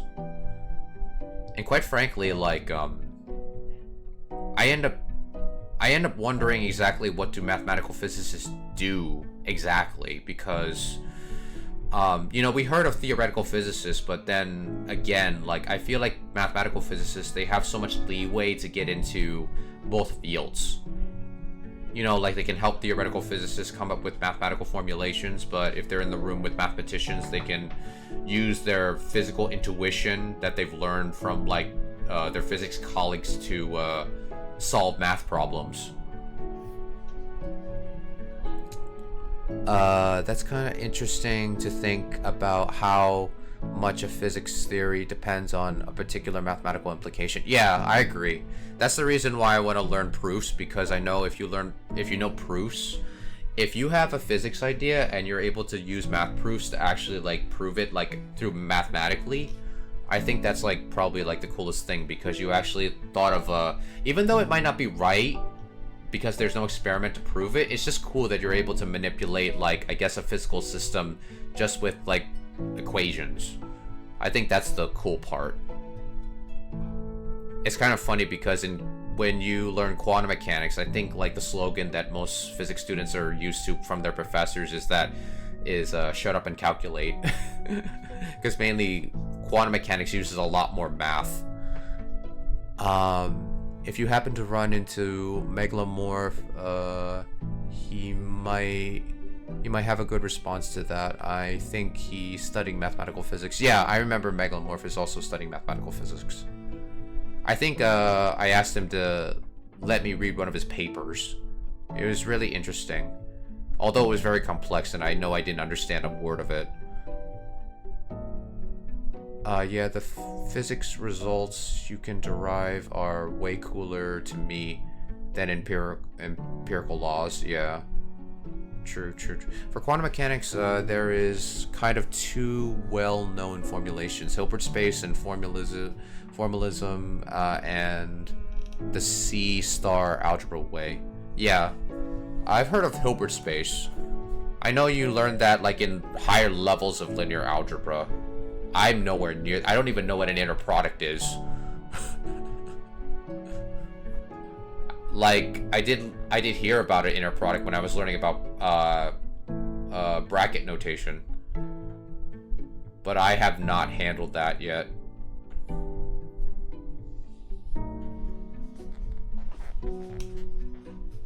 And I'm pretty sure what Sasha plans to teach me over the summer with analysis and linear algebra, it will definitely come in handy when I actually try to learn more, whether it be in ordinary differential equations or hopefully, because this book I think is really good. Because I saw this book on I don't know if you guys are familiar with the channel Mathematical Toolbox on YouTube. He does great book reviews. And I love the fact that he doesn't, like for analysis, he doesn't like make you read Rudin, Baby Rudin. Like, I get intimidated looking at that book, and I'm like, wow, this book is really, really hard. I know you learn a lot of stuff from it, but at the same time, I'm like, yeah, this is not my best introduction to analysis.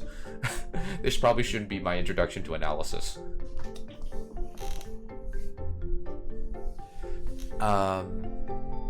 C-star algebra is an algebraic formulation of quantum mechanics most of the time.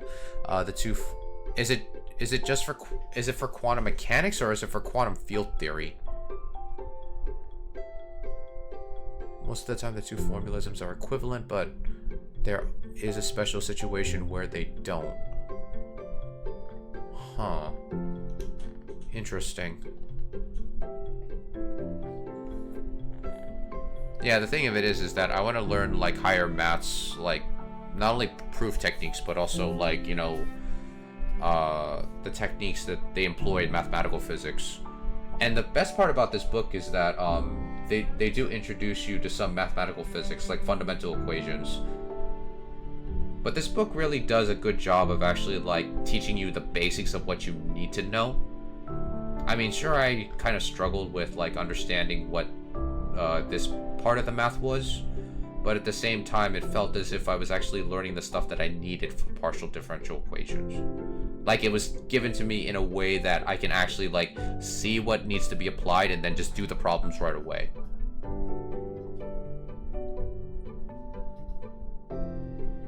Now many people think that's basically hand-holding, but at the same time it's like I like to be hand-hold for like probably like the beginning. And then probably like further on, if the problems get harder, that's when I'm like, okay, I gotta actually apply what I know into this. You can get the theory of everything, but you need to go non-commutative geometry route. Yeah, because I think like most of the stuff that goes into theoretical physics are non-linear stuff, like non-linear partial differential equations and non-linear differential equations. And the non-linear stuff is probably like the most like complicated because like you have to make sure that you do, I think, the formulation at the same time, so that way you don't ruin the system, like basically the differentiation and all that stuff. I don't know much about it, but Alan Klein's did a lot of stuff on that subject. Non-commutative. Oh, okay. I see. Yeah, you guys practically like know a lot about the stuff that I'm interested in, which I'm very appreciative. That's why this stream is just so awesome. You know, like if I hadn't started this channel, like I wouldn't have been able to meet you guys and know how awesome you are at like on your own like knowledge pursuits. I mean, like for me, like besides math and physics, I also try to study a little bit of like other stuff like Japanese, Korean, and a little bit about like investing and like how people build wealth and all that stuff. Like personal finance, I think, is also one of my favorite subjects too. But I feel like we accomplished a lot, guys. We managed to do 2 sections, and I think tomorrow we'll probably do the rest of the sections, and I'll probably read the rest of probably section 3 tonight, so that way we can be prepared for tomorrow. Oh, hello, Kumaida? I'm reading it because it looks like it's written in Romanji, so that's why I'm like. What's the best part of your day so far? Is non-commutative like non-symmetric? That is actually a good question. I probably should have asked that, Sascha, or Don, if you know, you can also reply to that as well, if you know. I'll just turn off the clock here. What's the best part of your day so far, Kubaida? Hopefully I'm pronouncing your name right, because, like, I don't know how you would usually pronounce it. Because I'm kind of reading it as if it's written in Japanese, that's why I'm pronouncing it that way.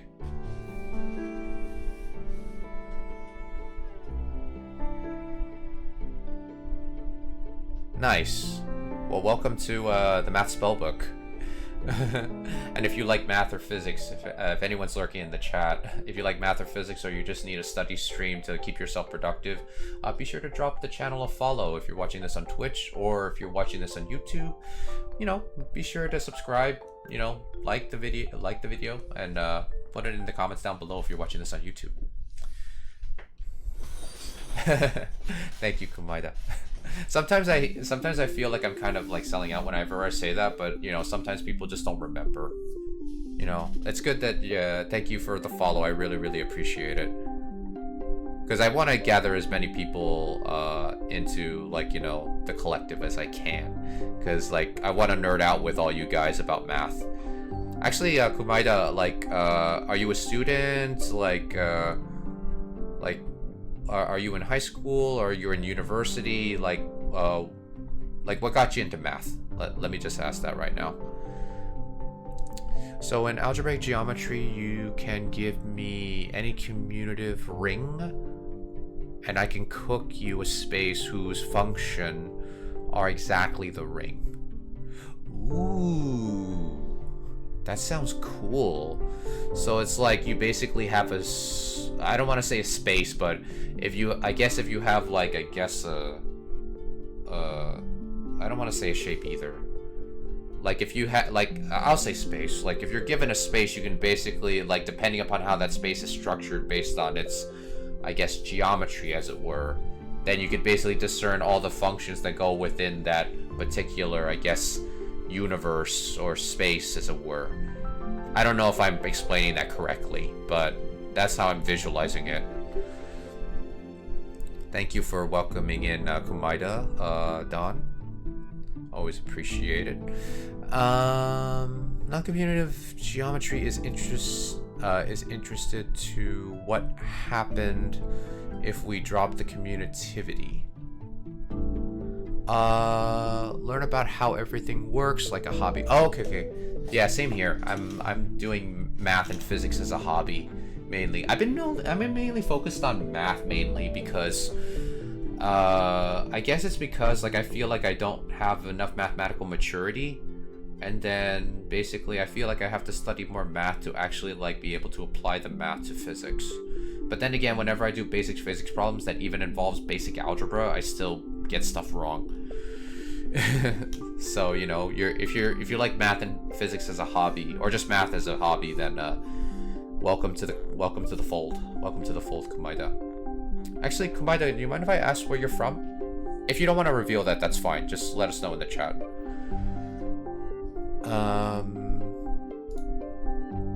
That's called the spectrum construction. Is what I described called the spectrum construction? Is that what you're saying, Sascha?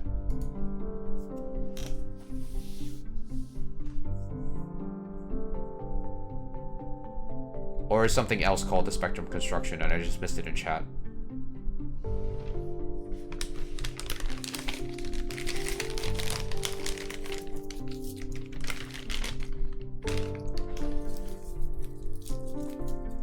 Let's see, what do we have to do for the next section, actually? Because that way I can prepare for tomorrow. So the constructor spectrum allows you to take a ring and build a space out of it.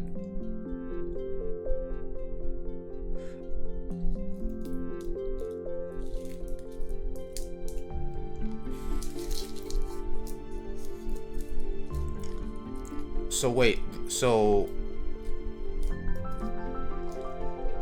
is a ring just a set, or is a ring just basically something? Well, I think that's the wrong word I should use. So for rings and fields, right? If they're not spaces, then what exactly are they? Mathematically speaking.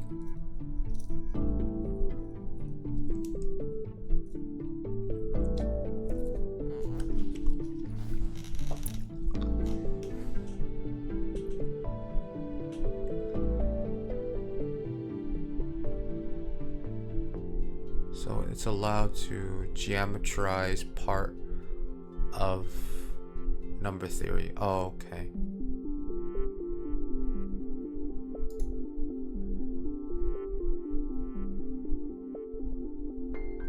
Hey, welcome back, guys.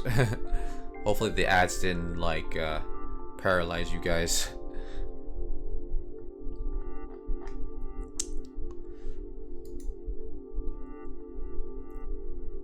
So it's a geometrized part of number theory. Okay. So that's what a ring and a field is, right? Like you said before, Sasha, it's a geometrized version of a number theory, right? Like with a ring and a field. A ring is a set with addition and multiplication. Okay. So it's a set. So a ring and a field, they're both sets, right? Abstractly in math, right? Because I know, like, in physics they have things like electric fields and whatnot, and I'm pretty sure a field in math is almost equivalent behavior to a field in physics, almost. Well, not really a ring. It's pretty much a structure that allows you to do arithmetic. Oh, okay. I see. Yeah, because I know vector spaces are very, very abstract. Like, you basically have to, like, know how to, like, add vectors, and every vector that's added, that basically makes a sum. The sum of those vectors basically has to be part of that vector space too. In addition to having the zero vector and the identity vector.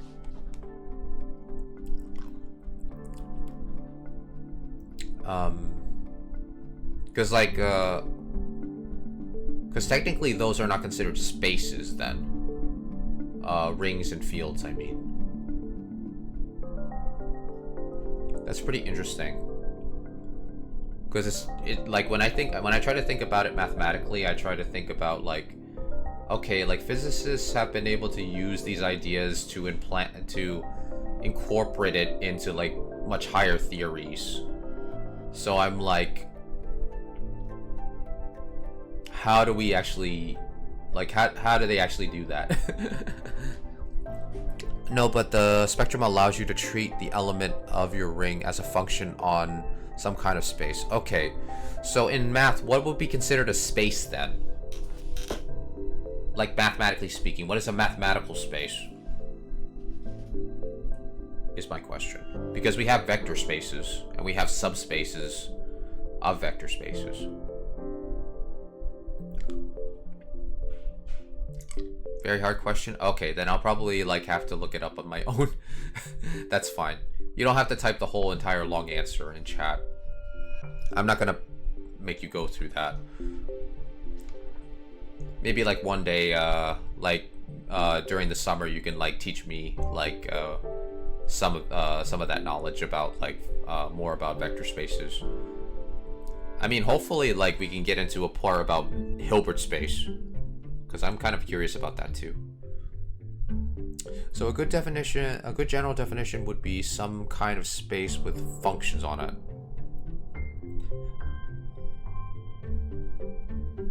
With a function on it? Like, basically, like, does the function dictate the rules of the space? Usually a typological space.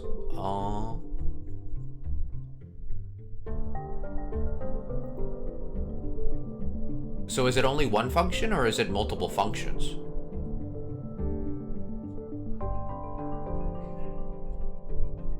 Because you're making, because when you say that, it makes me think of calculus of variations, and I'm thinking about functionals.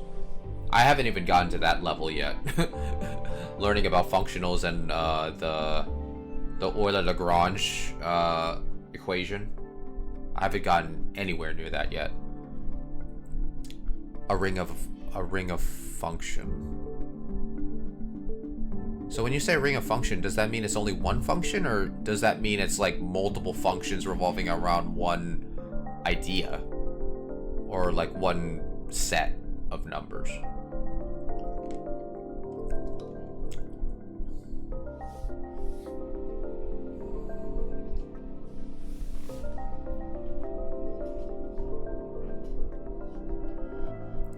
For example, if you have an open disk, consider the smooth function from your disk to the real line.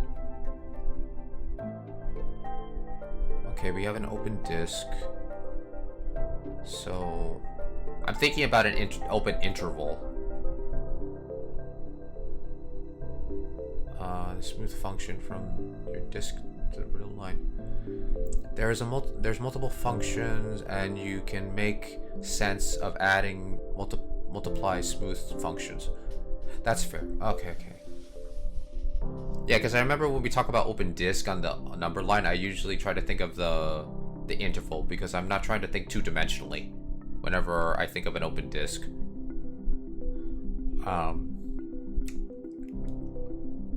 Actually, like, speaking of open disk, like I love power series. I love calculating the radius of convergence and the interval of convergence.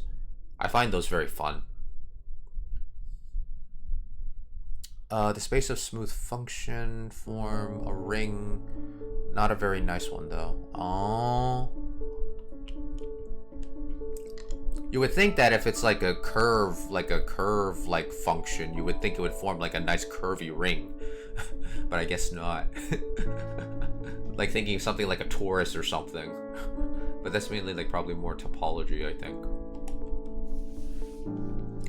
But yeah, like since you're willing to teach me, Sascha, during the summer, I'm like, okay, now I feel inspired to actually, like, you know, open up a proof, like the book of proof, and just try to get through like proof techniques. Now, before we sign off, Sascha, my question to you is that whenever I do proof books, like they always introduce sets and they always introduce like logic in it, but every time when I get to those chapters, like I think it kind of takes away from my enthusiasm to like learn proofs. So the thing of it is that like, what should I mainly focus on when it comes to sets, and what should I mainly focus on when it comes to logic? Because I know with logic there's a lot of truth tables, and like there's a lot of what do you call it, what do they call those, like universal, like it's the things that you connect statements together. I forgot what they call those, the conjugates, I think they're called.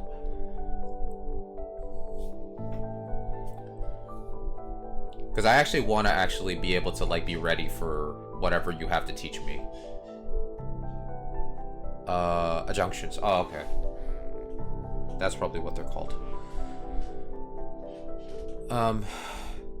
Yeah, because I think like I think it's like typical when you, like for me to actually get a little bit like feel like, oh my god, like logic and sets. Like sets, I think sets are a little bit more interesting than logic, but at the same time I get why they teach logic, because they want you to make sure you have the actual proper structure on how to make a proof work. But at the same time, like when I read logic, I'm like, how far do I have to go? It's like how many T's do I have to write to basically say, oh, this statement is equivalent to this statement.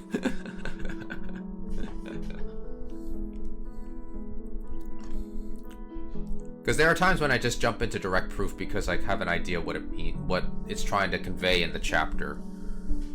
Usually knowing negation of the logical statements and the counterpositive of an implication are pretty much I think you're meant to say a must to know. Gotcha.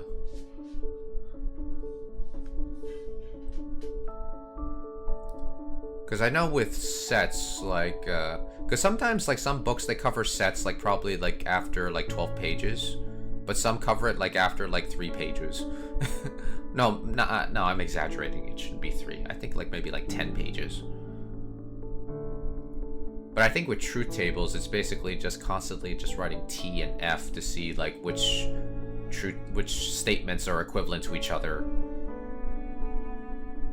But I'll probably get to that when I actually do the basics of proofwriting. But for sets, you just have to know about inclusion, union, and intersection.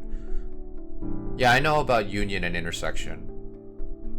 Inclusion, I do know that there's a universal set. I also know about the empty set, and I know that if you have two sets that are disjoined, then basically the empty set is the thing that is their intersection. Do you use any software for mapping functions? No, I don't. Like basically, coding is not my strong suit. Kumaida, it's not really my strong suit. Actually, like Kumaida, I'm wondering, like, how'd you come up with your name? Like your Twitch name, because every time when I read it, it reminds me of something Japanese, and I don't know if that's the origin of what your name is from, because I'm really into anime, so that's why I keep thinking that if I see something that looks like it's in Romanji, I read it like it's Japanese, even though it might not be from Japan. It might be from a different language. There's a few fun things we can do to get you to learn about set theory. Yeah, I think like the thing of it is that I like whenever I read from a book, like yeah, it's a book and it's supposed to teach you how to implore the ideas. The thing of it is that hey, and Stunky, how's it going? Well, thanks for dropping in, and Stunky.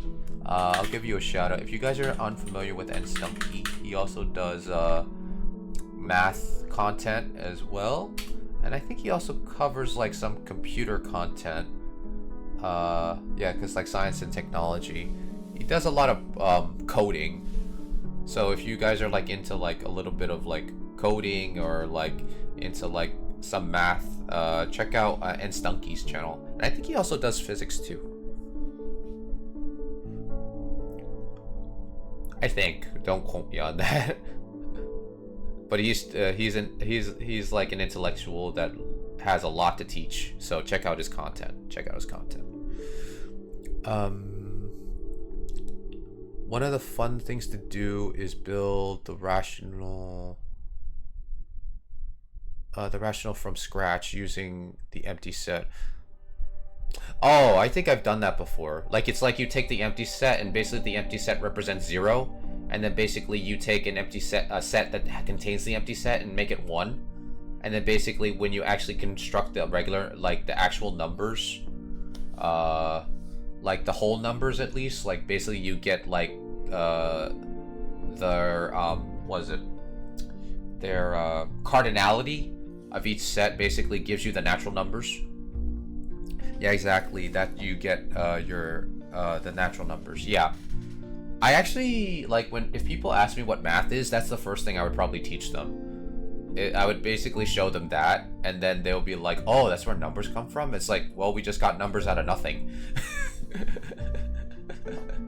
That's like I think the fun way to introduce math is like you basically say we're gonna make numbers appear out of nothing, and then basically you show them the empty set, and then you show them what cardinality is in a set, and then basically you just show them like, oh, we just made numbers out of nothing, literally. And I think that's like the fun way to introduce math to people. It's like, oh, that's where numbers come from. It's like, well, if you think of it in this abstract type of way, yeah, kind of. Yes, I took it from One Piece character name. I added Ita, like Italy. Oh, okay. Oh, so like when I think about it, like Kuma means bear in Japanese. Like I instantly thought of bear when I read your name. Use. Oh, okay. I'm trying to catch up with what you guys typed up so I don't miss it. Like after that, you can build the integers after you build the rationals. Oh, okay. Yeah, I don't think I've ever seen like the continuation of that. I've only seen like with the natural numbers.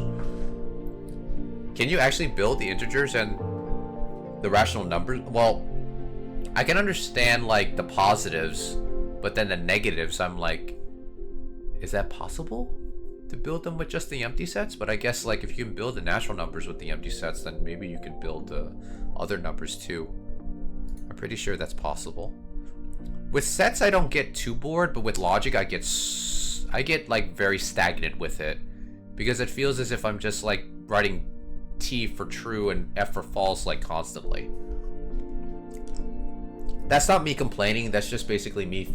That's just basically how I feel when I do logic. I know it's necessary for me to do it. It's just that for me, it's like one of those parts of the course where you feel like, oh my gosh, why am I trudging this? I know I have to know this stuff, but it's like this feels so monotonous. You build them from the naturals. Yeah, that's what I'm assuming. That's what I'm assuming you meant. Okay, guys, it was I think I'm going to end stream for now, but that was actually like, you know, great study sessions. We had great conversations, like you know, for those of you that just showed up at the stream like just now, like, you know, apologies, but you know, I only do like 2 study sessions per stream, so I don't get too tired out, because the last thing I want to do is just yawn on stream whenever I'm studying something, and I know I really want to study this stuff and learn this stuff efficiently.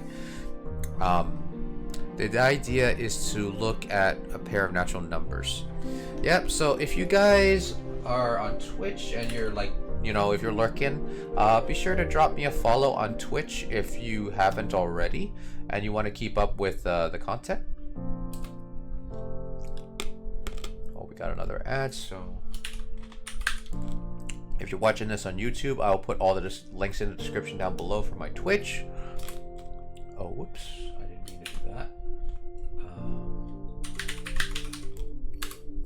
Put the Discord. So if you want to join our Discord, you can basically join our Discord. The link will be in the description down below if you're watching this on YouTube. So that way we can talk more about math and stuff if you would like. For all those that came in, thank you for showing up. It's always great to see you guys here, because you all are just awesome scholars. Straight up awesome scholars in my book. And I will also, for my Twitch viewers, I will also post the link to my YouTube. So in case you just showed up to the stream a little late and you want to catch up what the stream showed at the beginning, you're more than happy to check out the VODs on YouTube. In addition, I will also be streaming on my gaming channel, my Uncle Talks channel. So if you would like to follow me on my Uncle Talks channel, if you're watching this on YouTube, it will also be in the description down below.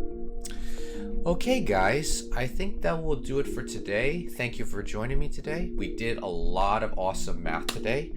And always remember, everyone is precious. You guys are just as precious as everyone else. And I will see you guys tomorrow. So take care, guys. Bye-bye.